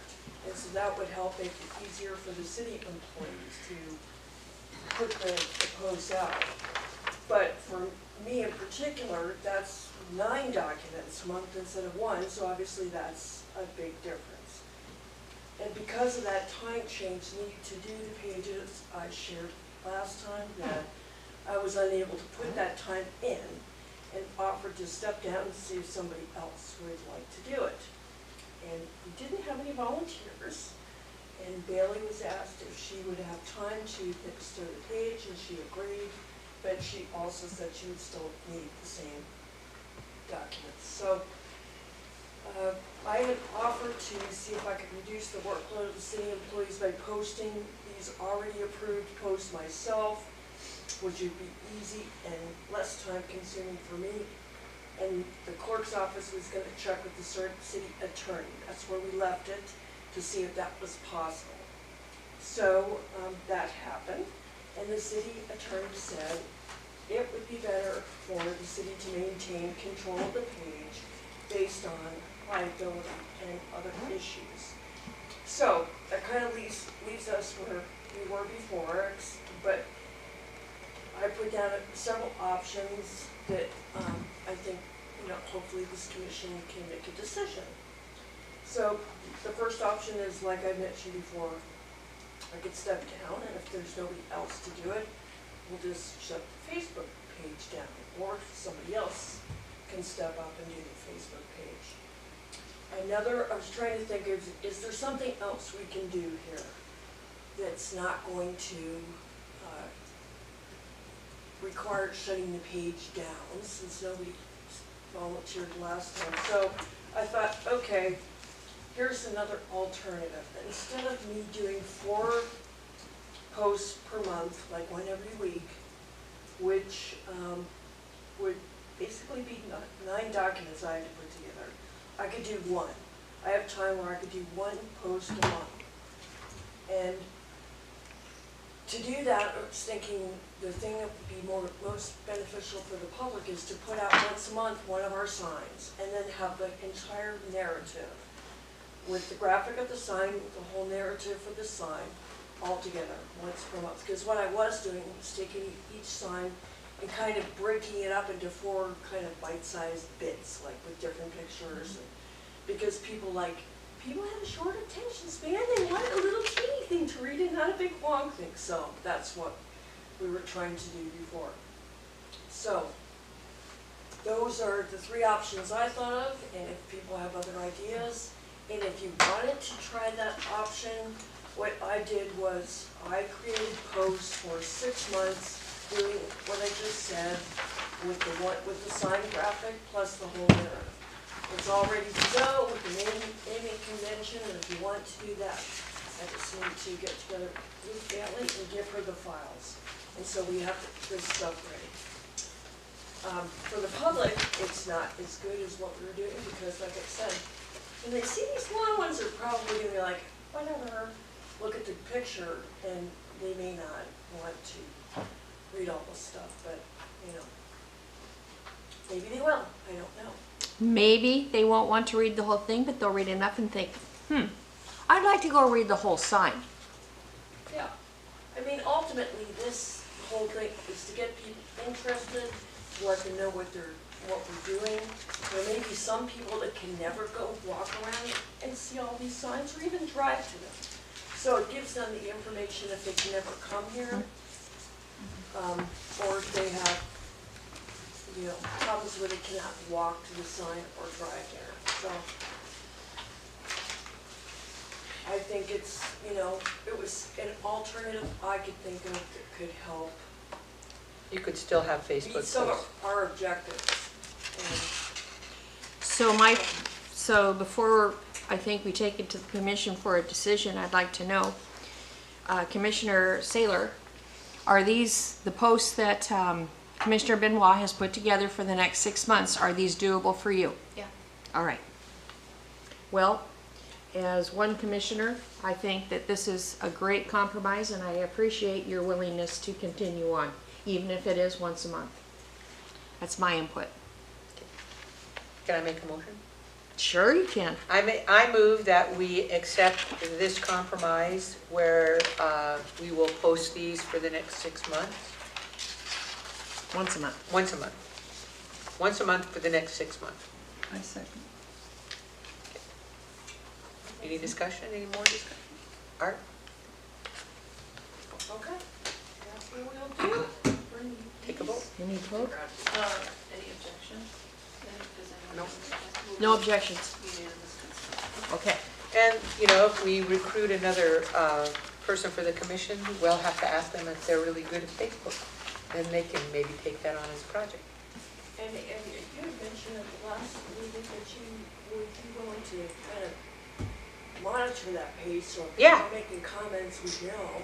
So Yeah, I'm happy yeah. to, yeah, I read it when it pops up on my feed, so I watch Facebook only because I keep in touch with Eric's kids that way. It's a lot easier for me to keep, you know, just with Rachel and Michael. So when it pops up, I check it out. Okay, great. Thank you. Thank you, Director Saylor. And thank you, Commissioner Benoit. Next is an update on the Certified Local Government Grant page. You've got me covered. Go ahead. There's really not much to update. The last time we talked about, that we had these 3 signs that were just a little too big to fit into the frames, and that was for Ellsworth, which is basically, what a lot of people know, is the Warlander building. Orlando by Ellsworth. The Van Gilder Hotel and the Seward Commercial Company, which is CB. sourdough, CB. And so those signs were all brought to Anchorage. Tanya took, Commissioner Burke took care of getting them shaved down so they could fit. And then I believe we picked them up, so Yep. now that they're back in Seward, so the only thing that needs to happen is for them to be installed. And Commissioner LeBarc had told me before, unless something changed, that he would, communicate with the contractor and they would figure out the schedules and weather permit about getting those things up, and then they'll all be done. One caveat to that, Commissioner LeBrecq is pretty overcome right now. So, I believe Commissioner Ward or I are going to call the parents, well, the in-laws of No, our I've got his contractor. number. I've got his Oh, number. you've got Austin's number. Okay, great. Because Right. he's already been paid. He already knows what to do. So that's a pretty easy do, weather permitting. So, and that's all I have on that. Thank you. That takes care of our reports. We have no presentations. So, moving on to new business. Okay, so what I've done, because we're moving to page 13. Okay. So on page 13, we have the 2022 Seward Historic Preservation Award nomination form. We were going to evaluate this and see if we like it as is or if we want to make any modifications. I would like to make a modification. And where it's underlined, not the person you are nominating, but the next underline, nominees' contributions toward historic preservation in the community of Seward. Then it says, please check all applicable boxes listed below. Great. And attach a written description of the nominees' contributions. I would like there to be these two words added, if desired. I don't want that to be something that is a mandatory. There are people, What's the thinking? Just the thinking. because it sounds so, attach a written description of the nominees' contributions. There was nothing written on the nominees' contributions last fall when we did last year, April, January. When we put this out, we did not, the awards that we got back, the award nominations we got back, for instance, Liberty Miller, she had nothing attached about her and her contributions, but we got, I think it was like 6 letters of support for her. So that's great. But this just attach a written description of the nominee's contribution sounds too formal. And I don't want this to seem like, I think that there are, well, she's an example. The only reason is, if we don't know her, somebody's nominated her for an award, it would be really nice to have a brief description of what she actually did, or he actually did. Oh, I agree. So, So let's just write that in a simpler way. yeah, I that have no this- problem with that. I but- don't like the way this sounds Okay. is my problem. Right, well then, change it, and that's not a problem. It just seems to me a description of what they actually did might be real helpful. And it could be Yes. real brief. Yeah, Something, attach a brief description of, what it would be, of the, what's the word? brief description of what? Contribution. Well, you can use contribution or of activities, Activity. activity or contribution. Just leave it at that. Brief description of what they did. Yeah. What if you didn't get any letters? Yeah, that's the thing. I Yes. guess Yeah. we ought to have some place where you actually write down why you're nominating as part of the nomination form. yes. Who nominates? Anybody. Anybody can nominate. I nominated Colleen Miller last year. Okay. I mean, somebody. I mean, is that her name? Yeah, Colleen anybody. Miller? Colleen Kelly. Colleen Kelly, Kelly. thank you, I knew that No, wasn't anybody right. can nominate. Yeah, anybody can nominate. It's not a problem. And I didn't know her, but the questions here that we're answering cover a lot of information. But if somebody And sends so you a I- nomination with just one check mark, like, any other contributions related to historic preservation, and you don't have anything else, you wouldn't know what that Right. meant. Yeah, It's, So- it's not that I don't agree with having this. It You was just just the wanna- way it was written, okay. okay? You just want But to I know a like little more brief. user-friendly? Yes, that's exactly it, Attach a brief Commissioner Ward. description of, The nominees' activities. yeah, that's So fine. just change written to brief. Yeah, brief. Yeah, written, And I take brief. of the contributions, I take nominees, that's kind of implied.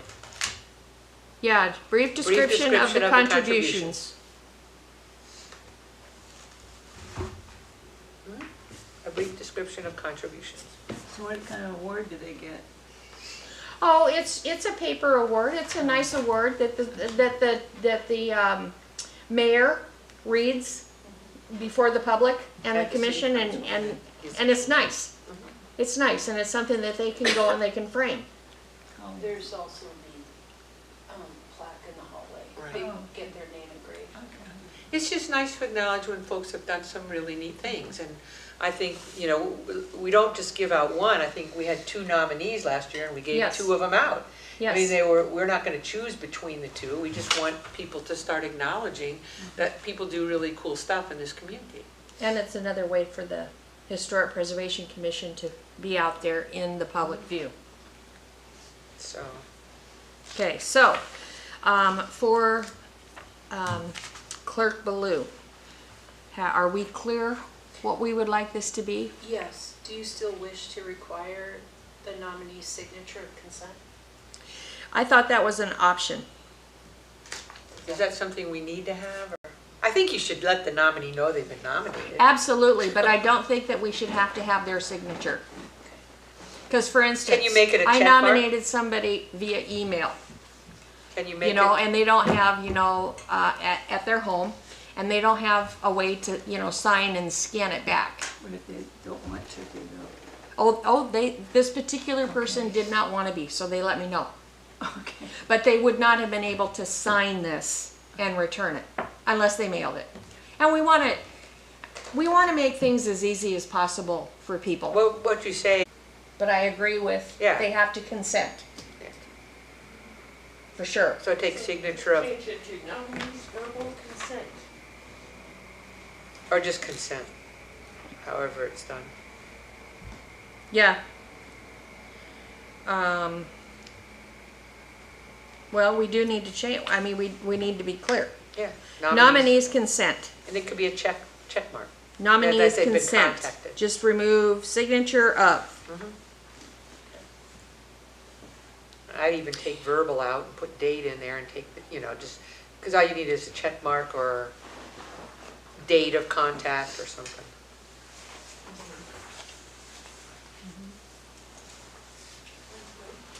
Clerk Blue, Yes. sound all right? Yeah, great. Okay, all right. So, we have that done.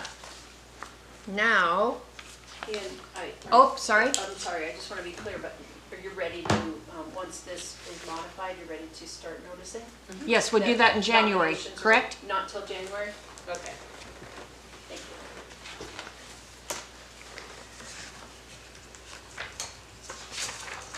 Because you do it for the past year then. Yeah, yeah. You can also do it for multiple years.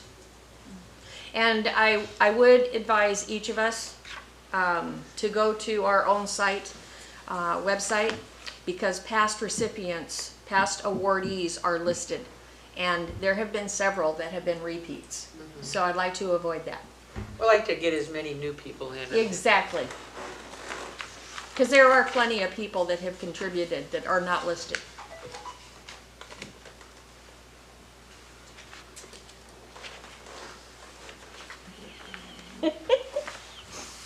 Okay, now, all right.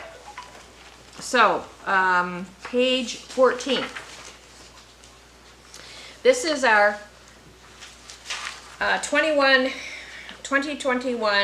Historic Preservation Commission Annual Review that goes to council in January. So we're here to approve this, and what I did was I pulled page 42, which is the 2021 Historic Preservation Commission priorities and schedule that we have been going over and utilizing all year.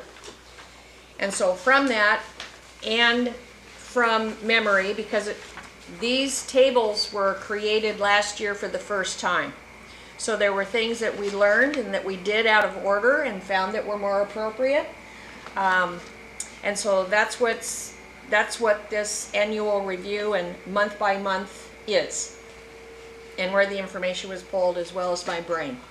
So if you see problems, if you see things not missing, now is the time to make our edits. I see things missing. Okay, great. Where and what? Okay. Well, for one, in October, we did the whole weekend wellness week, Wellness week. walking tour. Yes. I thought I had walking tours somewhere. I may just have them under the wrong date. Yeah, but that was Wellness Week specific. That was a specific activity. So that was in October. Wellness week. Maybe you should have it, can you have it at earlier month where it's snowing and blowing? Well, it wasn't up to us. Yeah. Okay, wellness Sewer prevention code. wellness week walking They tour. invited us. Is that So all we right to actually write had that a lot way? of Wellness people week show up. walking It was tour. kind of fun. Let's see, Sewer Wellness Week, Historic Walking Tour. Sure. Yeah. I think that's right. We also did, or I did public presentations regarding Seward Wellness that Week. to Rotary, one in September and also one in November, so I think we should Yeah, public acknowledge presentations, sure. public presentations. So I Okay. just put public presentations on the Historic Walking Tour. And that's in September and September October and November. and November. We also. Okay, so Wait, that wait, was to, now wait now. Okay, can you tell me that again so I can write down? Public presentations on the Historic Walking Tour, And that was to Rotary right, and I did two separate presentations. of the same thing. Nope, there were two different presentations. Okay, so in September, you have the public presentation of the historic walking tour. Yep. Okay, in November, Well, they're both the same. The first one was basically a summary like we did for the city council, plus it was more discussion about our partnership and what Rotary's role was. The second one was actually detailed presentation of history Of the actual history. of each sign, going through each sign. When you look at this, we do a lot. Also, we talked. hold on, please. Okay, so December, the president, it was okay, Rotary, both of these are Rotary, right? Yes. And in September, that was about the partnership, tour summary for the partnership. Right. Okay, and then in November, presentation of the historic of each sign. Yeah, presentation of Seward's history and the historic walking tour.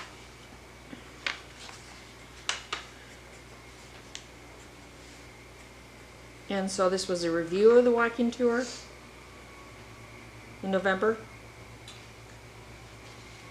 I guess you could call it a review.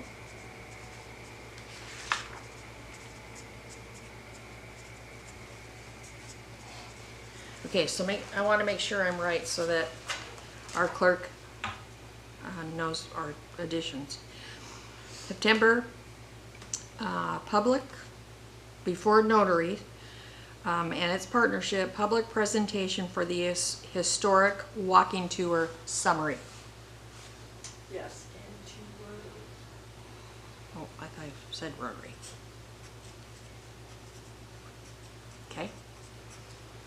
All right.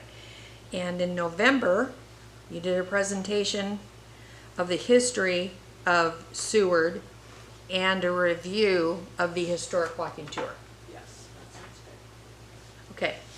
And then you found something else. Yeah, because I see that all over, these different months you have things where you note CLG signs. But remember, we also created a website and we also created a map, a walking tour map. That's Oh, those are yeah.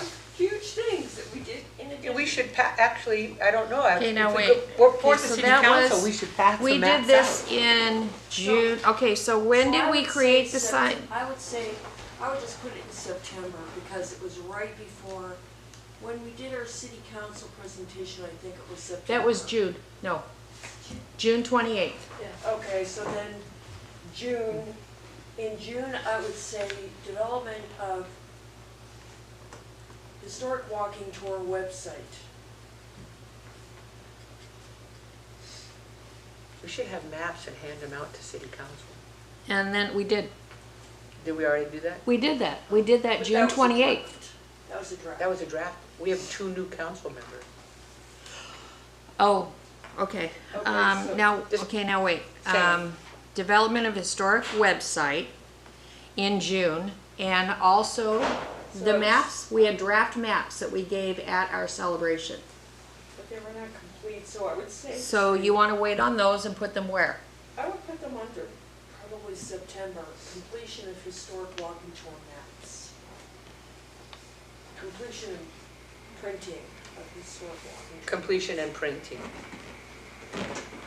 Completion, printing, and distribution of. Yeah. Because I went around town and went to like all the hotels. In and Chamber? breakfast businesses, Chamber. I passed them out to a couple of businesses that I have, that were the ones you left. Completion, printing, distribution of Historic walking tour maps. We should probably put that beginning of the summer, next spring, more maps out. Historic walking tour map.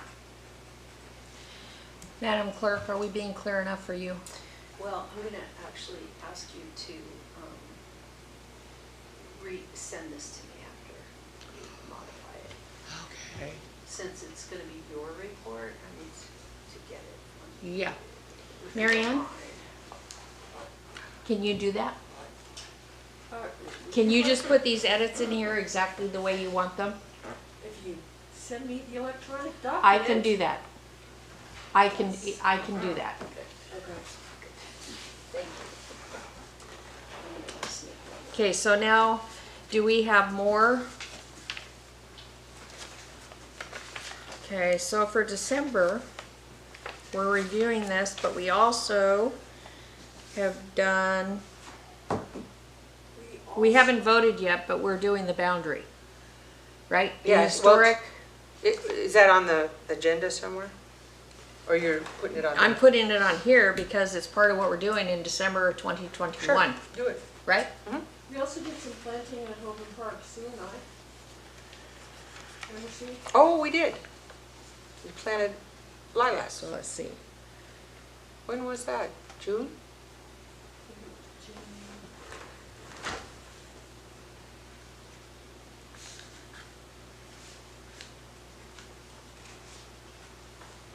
We need to come up with a better plan for our lilac. What was the figure? Decision on the historic downtown boundary.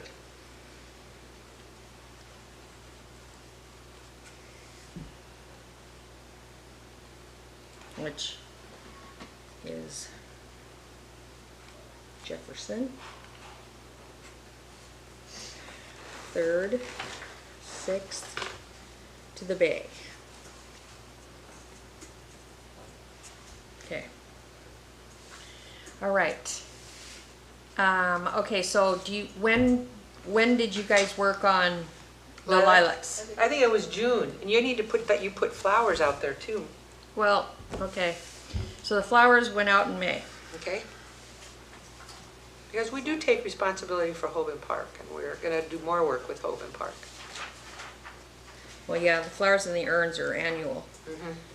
So, okay. And then June, you guys worked on the lilacs. You planted. Well, did. I took cuttings, I rooted stuff, I let it grow, I planted at Hogan Park and also at my house. To try to save some for next year in case they all got killed. Which Okay, they all did. I've done is write planted lilacs. So Okay. all that, this is why you're gonna do this, okay? So you can have the verbiage correct, okay? I put it over here. Okay, great. All right, any other comments? Nope. I'm sure there's more. I'm sure we could probably, but still, I mean, when you look at what, we do quite a wide variety of things. That's why I wanted you to get credit for your flowers. I mean, you do that every year, and you water them also. Yeah, I know. And And when somebody- it's hot and windy out, I gotta water them 2 and 3 times a week. I gotta carry my gallon And water so by we need hand. to tell the council that. You So- water those things. Do you water them every month in the summer? Yes, Holden So- Park Care. yeah, Basically, May to water September. flowers. Yeah, May to September. Maintenance. Maintenance of Holden Park. Maybe if they see that enough, they'll go, huh, maybe we should put some water. We can't really put maintenance because that would include mowing and the city does No, we that. can Parks and Rec We do there. maintain the urns. You could say, we maintain the urns. You need to get credit for that, and they, you know, the city isn't gonna do it. You take your little watering can out there. Good Well, for we you. could say the fountain stopped working. I don't think we want to take credit for that. No. Yeah, we're not gonna take credit. No, however, I did encourage them to please get it fixed. Apparently there's something wrong electronically that they're researching, last I heard. Wow. Okay, so we're good. Yes. We put down. We got Are we a half good? hour. No, wait. Okay, we You got a got half hour. Donna Walker, you're gonna go Thank you. through it. Yeah, I do. I have September, she's the first one listed, and then November, we have our new member, Art McMaster. First thing listed. Yay. Technically, it's Lee Master, L-E-M-A-S-T. Thank you so much. Just being technical. So, Yeah. McMaster, Yeah. Also, on page 11, here I Okay. got it. hold on here, let me get to page 11. Okay, page 11. Okay, I was thinking about volunteering to be your point person on the USS. Oh, that would be fantastic! But this says that Pemberton will be furnishing Nope. an update. Commissioner Pemberton is not able to join us for some time. He cannot work on the USS Alaska for us. Okay, would you, okay, so I'll sign up. Thank you But- so much. Would you give me the contact information? I don't have it. Okay, the contact, yes, thank you very Art, much, Clerk Baloo. It's a group, what they have, just a little bit, just so you know, that it's a group out of Anchorage. They've got like a whole bunch of money behind them, and they're determined to do it. I And, read Give a little about it. history. yeah, and it They were in is, port, here. yeah, this is the USS Alaska's home port. So it's just a matter, I think if you just called them and said you'd like to join their group and be the point person here in Seward, I think they would be thrilled. They did do a presentation to city council. They have not come and done a presentation for us. So I think it's something that it's really worthy. Yeah. Do you have the contact information? Would you send it to me? Yeah, okay, thank you. That would be Thank you, outstanding. Commissioner Lemaster. That's I wonderful. passed it all on, so I don't have anything left, and I gave Okay, it all so I away. don't know. Okay, so now let's move on to page 41. Okay, so page 41 and 42 are our 2022 priorities. Page 17. Page 17 and 18. Yes, I got confused because I pulled my 41 out. I apologize. Okay. So, in January 13 is our meeting. And I have brainstormed certified local government grant ideas. We don't know the timeline, and we don't know what we want to go for next. And we do, at some point in January, we will be presenting the annual 2021 accomplishments and then the 2022 priorities to council. And I would like your permission to request that we have 1 verbal report a year and 3 written. Oh, council already directed there. So we can't make a change, we can't request that? I am not good with public speaking. Cheryl, you do just fine. The written, so when you provide the report, you can submit it in writing for inclusion in the packet and then just come and take questions. You don't have to read. the Okay, report that off. sounds good. And I'll come with you. You will. Yeah, I'll come with you. Thank you. yeah. Okay, So that all right, makes it'll be okay then. Okay. Okay, I'm okay then. So I can cross that out. All right. And then, of course, on January 20th, we're doing hopefully, the draft edit of the Historic Preservation Standards and Guidelines. We're all aware of that. We're going to work on our little individual portions. In February, we direct staff to produce the annual Seward's Day Proclamation, which happens the last Monday in March. And all over in the priorities section, you see submit annual CLG report. That's an annual requirement. What's in that report? Oh my gosh. What we've accomplished, what new members we have. Okay, I was just curious, I hadn't really, CLG, that goes to the state? Uh-huh. Okay. Yep. SHPO. Okay. Okay, so then in March, we post Seward's Day Proclamation. Council is the one that actually reads all these proclamations, but we direct our staff to post it for the public. Okay, so in April, review, discuss, and approve plan for National Historic Preservation Month, which happens in May. May is the National Historic Preservation Month. Historic overlay is something that we are working ongoing. on, right? It's ongoing. And in fact, that is our primary goal, more than an additional CLG. The majority of our energy, until this is complete, will be the historic overlay. Okay, so again, you'll see discussing potential certified local government grant, which kind of goes against what I just said, but But we consider it at yes. periodic, just to see if there's any grant Yes. money and if we do come up Yes. with a project. So it's something we need to monitor, whether we actually go for one or not. I would Yes. think. Yes, I Does just, that seem reasonable? it does. My caveat is that I don't want to have another CLG get in, take priority over the historic overlay. That's all. And so then we have, support Hoban Park, flowers, and we do a written report to council that month, and historic overlay. In May, begin discussing date unknown. So I have a lot of repeats here on this CLG.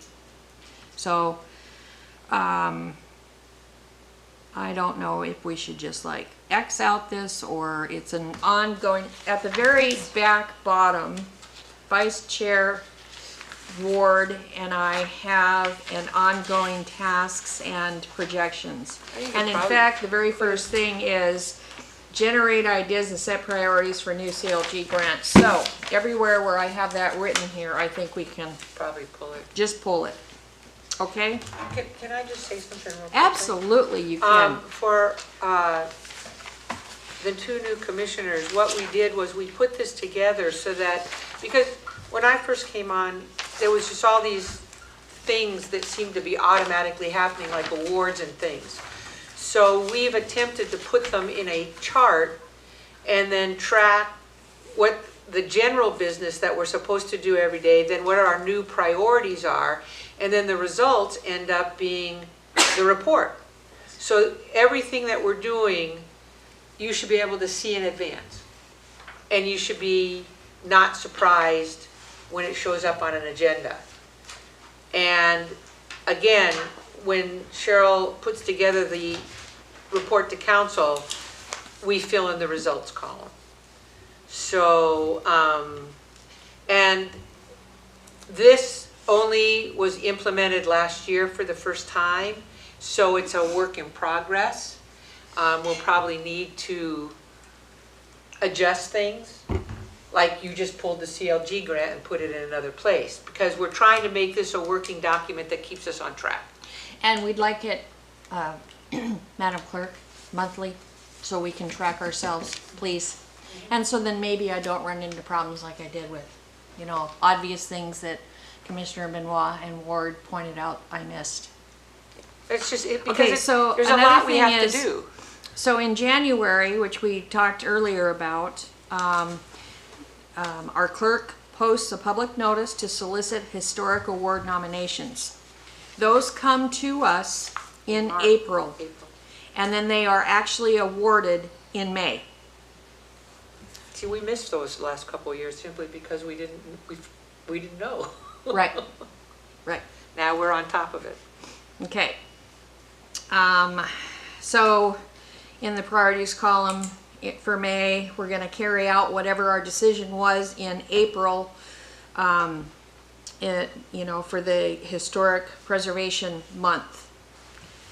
And then council will actually award the Historic Preservation awardees will be awarded by the mayor, actually, of the council in May. Okay, and then in June, we discussed Founder's Day, which is August 28th, and just Founder's Day is exactly the way it sounds. That is the date that the founders of Seward claimed our city began. And sometimes, well, for 2 years, we actually partnered with Resurrection Bay Historic Society. Last year we didn't. They had a very fine plan of their own, and But we supported it. oh yeah, we supported it for sure. And for June, this may be overly enthusiastic, but in the priorities column, I have advance historic overlay to P&Z. Cheryl, we have And then- 20 minutes to finish the, Okay. so we need to, do we Okay, need, yeah, but we have to go over this in order for it to be approved, because we have to have it approved to present to council in January. we just need to speed the process up. Okay, you go ahead, you read, you do it. My attitude would be, where did you start? Where did I Where did- start, or you- where so did I you went stop? through June 9th. Let's go through June. Do you guys have any questions? Do we want to add any additions to that? Nope. Okay, August. Go ahead and review that quickly. 8/28 is the activity day, Founder's Day, apparently. But these are the sorts of things that we'll be doing.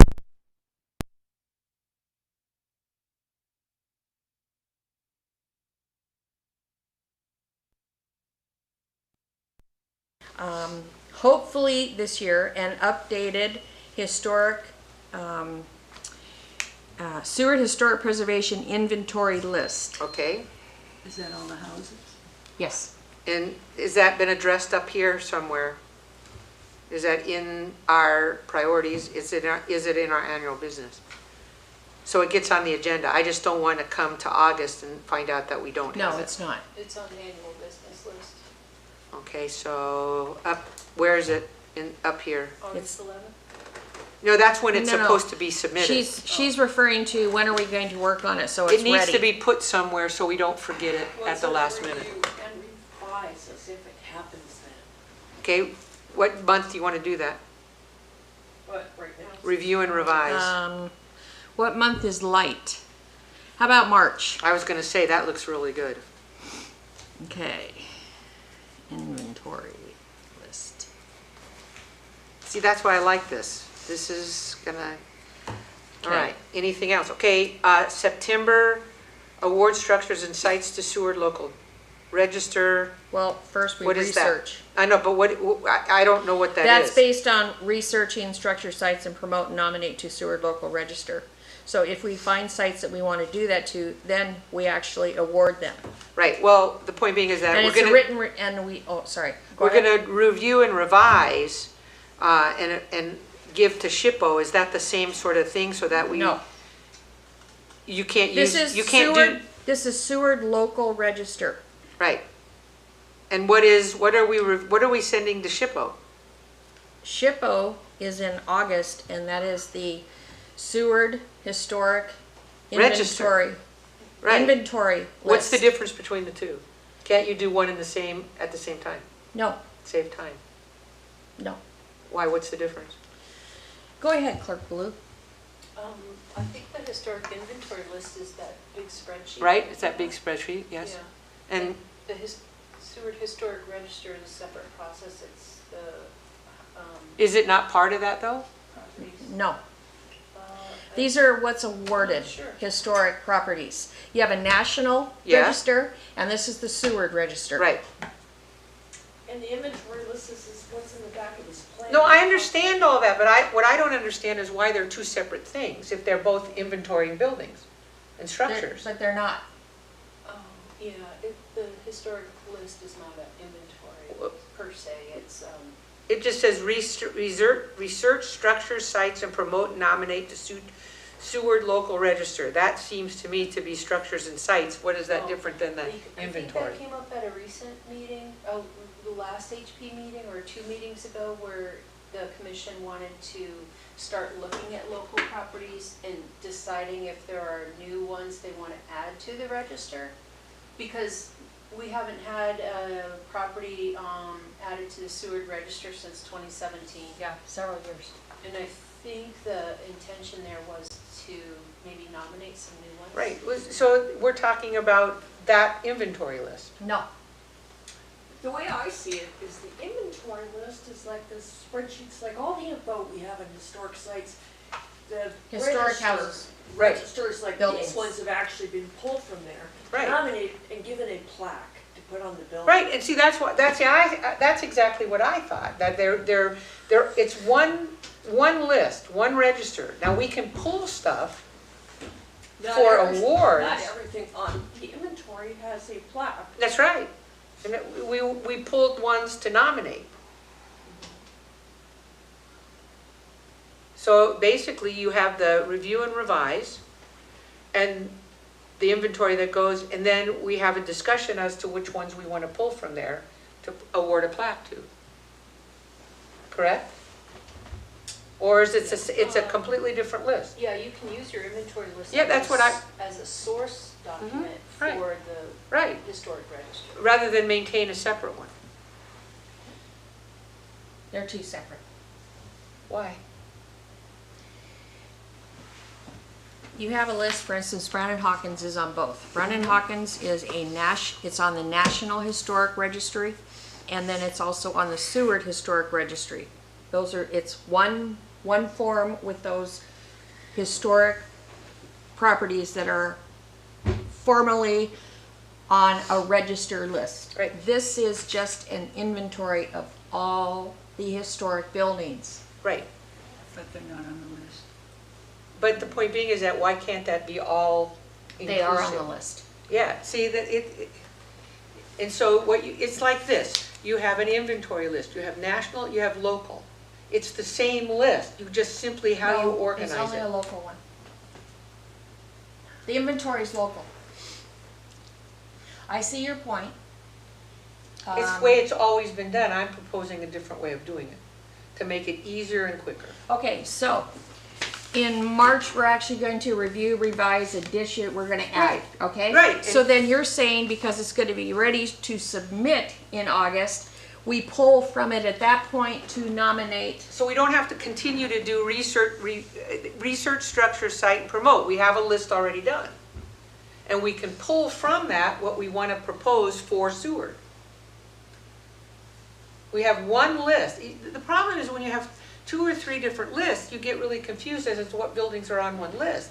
If you have a single list, that means they can be categorized. Okay, I think I get what Yeah, you're, but- so the local register is not a list.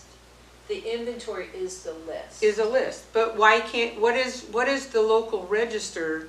What is it that I'm missing that, so you have Brown and Hawkins, it's national register, it's local, Yeah. and at the end, you look through it, you say, okay, these we're gonna nominate for local. Every building on that list is Yeah, local. Yeah, you can use your inventory Right. list for the source material. For Exactly. the register. Yes. Exactly. I think So- you're okay. I'm an organized mind, and so Okay, when it's so- got 3 different lists, I can't deal with that. It's- Okay, yeah. so in March, we're going to update the inventory list. It's going to be then ready to be submitted as is due To in SHPO. August. And in August, the work can be to go over that list and pull what we want to nominate for the historic Yeah. registry. So SHPO, it goes, list goes to SHPO, Yes, and we pull The from inventory. that list what we want here locally. And it's a single list with all the properties. It is. yeah, we already have that. Yeah. That's all that we need. So it's just how we're gonna use the single list. But it just says research structures and sites, and I'm like, we're already doing that up here. We're gonna review. So, anyway, Okay, so we'll just pull, so just write from pull right, nominate to local register. inventory. You Pull can, yeah, from inventory. right, and list. you can nominate Seward local register. Inventory list. We just want one list. It gets so confusing to have But more than there's, one. it's still gonna be 2 because they're 2 different things. Okay, But we can use the inventory list to pull from what we want to nominate. I think if you saw it, you would understand. It's a visual, maybe. no. Okay. So then, are we done with September? You want to read that back to us? Make sure we have it right? Well, we're not really going to research structure sites but we are going to promote And and nominate. nominate to the Seward Local Register, and the information we're gonna pull from the inventory list. We're going to look at that and decide what properties from that list we want to nominate. Okay, that's good. I just wanted to make sure we had it correct. October 13th, Seward Historic Preservation Plan, Historic Overlay. Plan to update 2017, didn't we just talk about we're already in process doing that? Do we need to revisit that update in October since we're already doing it?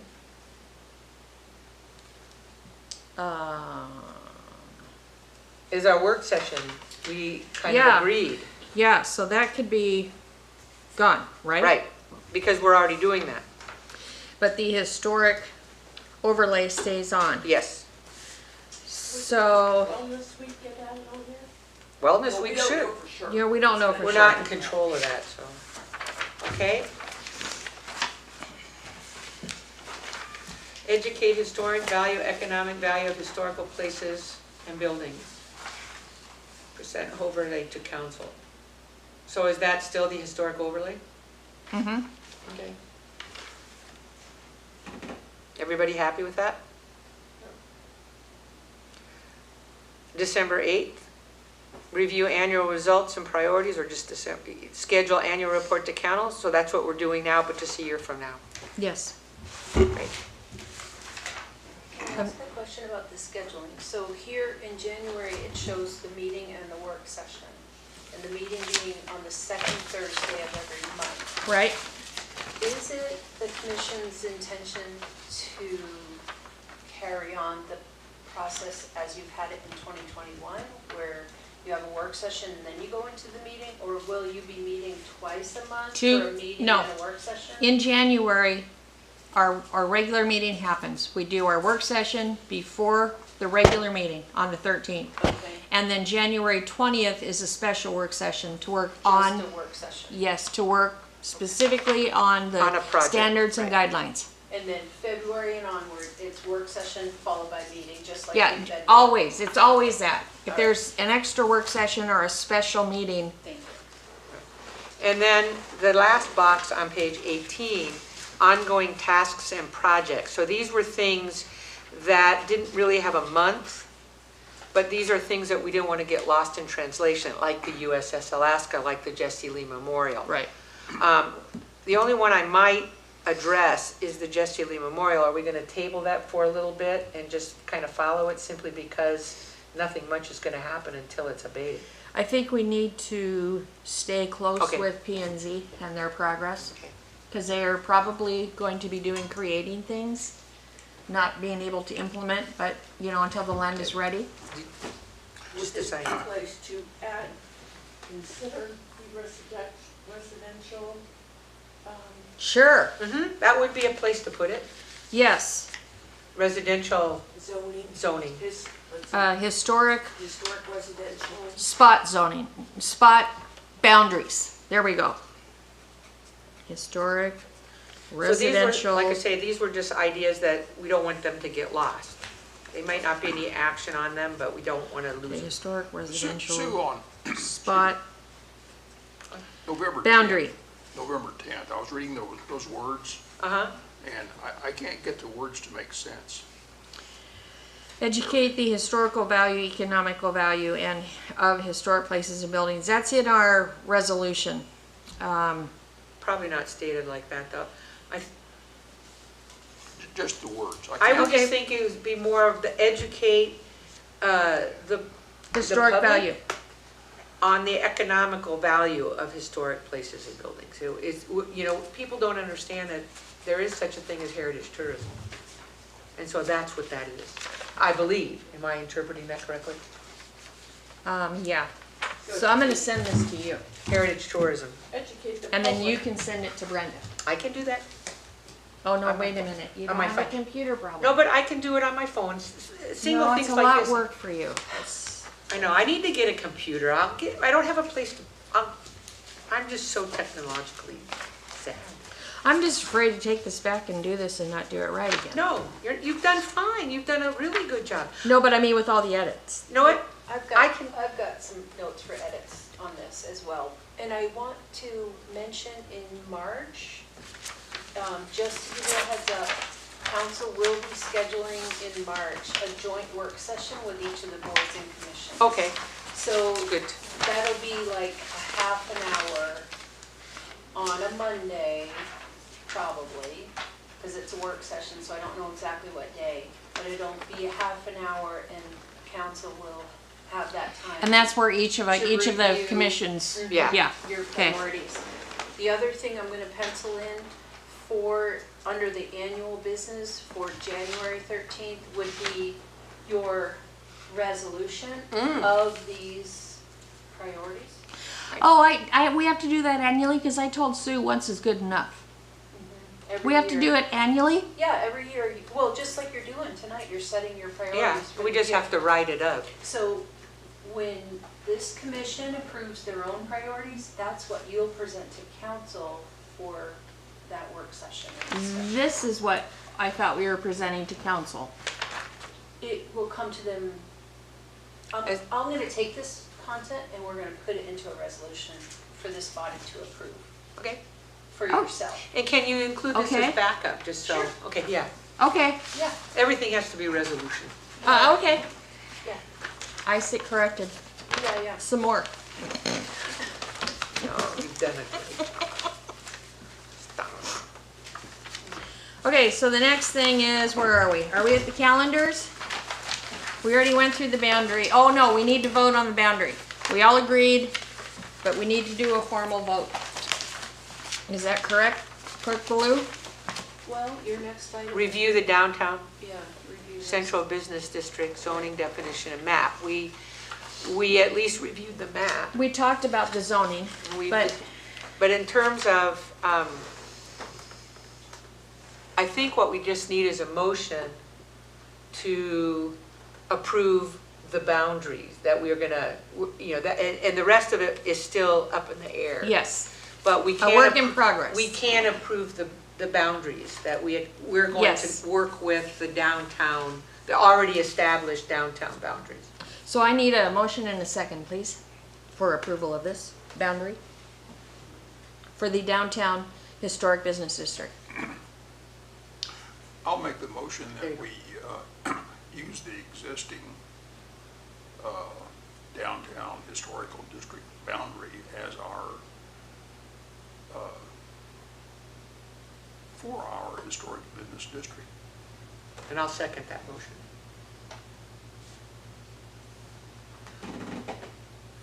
For the development of the guidelines of the zoning? I think, Was that what you're? I think it was just, the only thing we really did was, we're gonna use those boundaries. That's Yeah, what we've. we're using this existing boundary that's already been, everybody in the city's familiar with this, right? Yeah. What we haven't done is define our planning uses. We need to further Yeah, explore that. So but keep we this wanted motion to simple. establish the boundary, because last meeting, we were all over the place with the boundary. Yeah, to me, the key is commercial. This is Commercial. Yes, the commercial, this is the business commercial district, historical. historical. Oh, okay. Yeah. So you're using the existing downtown historic district boundaries to. Define- To define your commercial, Your historic commercial Thank you. business. District. okay. Thank you, I appreciate that Yeah, no, clarification. Yeah, Okay. And you seconded, I second that. so yes, let's vote. please. Voting on the approval of that motion, Walker, Right, yes. Lemaster, Aye. Ward, Yes, Benoit, and Chair Cease. Yes, Okay, that motion is approved. that was the one thing we could agree on.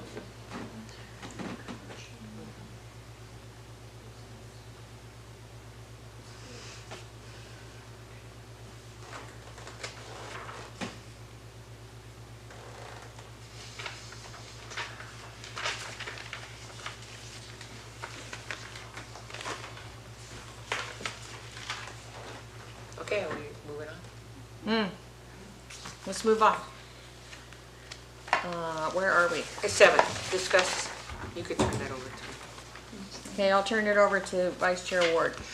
Discuss the outcome of the Alaska Historical Commission meeting to nominate Fort McGillivray for the National Register of Historic Places. At Cheryl's request, because she was unavailable, I attended a Alaska Historical Commission meeting where they proposed to nominate Fort McGillivray up there on Kane's Head to the National Register. And unfortunately, I had her mail me the presentation or their nomination, but I left my phone at home. I'm so technologically strapped. But I can get that to you, and it could be in the next packet. But it was a wonderful presentation. Apparently, there was a lot of engineering, creativity, and adaptation for that particular fort. They saw Seward as a important location should the Japanese during World War II attack. And so there was a lot of really creative engineering that went into that particular site. Now it's, Did it pass? it did pass. Yes. And I was really impressed with their presentation, so I'm going to try and get a copy of that for Seward. But it is going to be nominated to the National Historic Register, and several of the members had been out there. They've done archaeological surveys out there. They've done cultural, most of the native cultural things were near the salmon streams and not up on the cliffs up there. But it was a very impressive, and it will be nominated in the National Historic Register. Yay! And I will try and get that, if nothing, something in writing so people can at least read it. But she's, Marie, what's her name? Lou, anyway, she's the staff person, I can't remember her name. Anyway, Katie she sent me. Much. She sent me something that I just need to print out. It's on my phone. I meant to bring it so I could look at it and get notes, but of course I left it out. But I'll get something to you. But it was really an impressive research and presentation. Thank you, Commissioner Were we Ward. supposed to be sending a letter to them with support, because I thought we had gotten something saying. Yeah, well, I think we did, didn't we? I replied. Yeah, Via we email. did. Because they in fact said at the meeting that they had our support. Yes. which, Yes, I sent an email to Katie. But it was really, really a good presentation, and that, I kind of want to head out there. It's kind of cool. We have to go at low tide. We also Okay. had some citizen comments, some potential edits for that, so is there still opportunity, or did we send it? No, it's already, I think you could probably send something, but it's already been nominated. They voted to send it in. Okay, so we, as far as our final chapter 8 under new business, number 8 under new business, review and discuss the plan to update the 217 historic preservation plan and the plan to complete the draft of the downtown historic district guidelines. So what this is just pointing out that in chapter 8 of the 217 historic preservation plan, the standards and guidelines that we are working on right now satisfy our duty to work on this 217 historic preservation update plan the every plan. 5 years. That updates the plan officially. Do Yes. we need a motion to that effect, or it doesn't matter? We all agree. Yeah, I just wanted to Yeah. let folks know that. Okay, information, okay, no action required. Historic Preservation Commission 2021 priorities as amended and approved by City Council, page 41. Those are last year's? Those were last year's, we already went over those. Okay. Are we okay, It's Madam Clerk? informational. Okay, so then the only thing left are calendars that the clerk puts in so we know where we're at and when we're to be here, et cetera, et cetera. Oh, yes, and then we have the ordinance of the city council, many portions of the code and definitions for the Hey, that light was in- manufacturing, we already went through that. Yeah, I think that Okay. was informational as well. All right, so we are with, no further ado, may we adjourn? Commission comments? Oh, okay, do we have any commissioner comments? Thank you for cookies. Oh, you're very welcome, Merry Thank you very Christmas. Thank you, cookies, cards, and candy. Well, thank each of you for your service. Thank you, Commissioner Lemaster, for volunteering for the USS Alaska. Yeah, sorry for being late. but, No problem. But I know what the time is now. Actually, I would like to move our time back to 6, but I will do a formal whatever, so we're allowed to do that because it's not part of our agenda tonight. Any other comments? I would like to say thank you to Brenda, who keeps us organized. That's my job, but thank you. Ditto. And thank you, And- Bailey, Director Saylor. All right, with that, we are going to adjourn at 9:05 p.m. Thank you. Way to go. Now that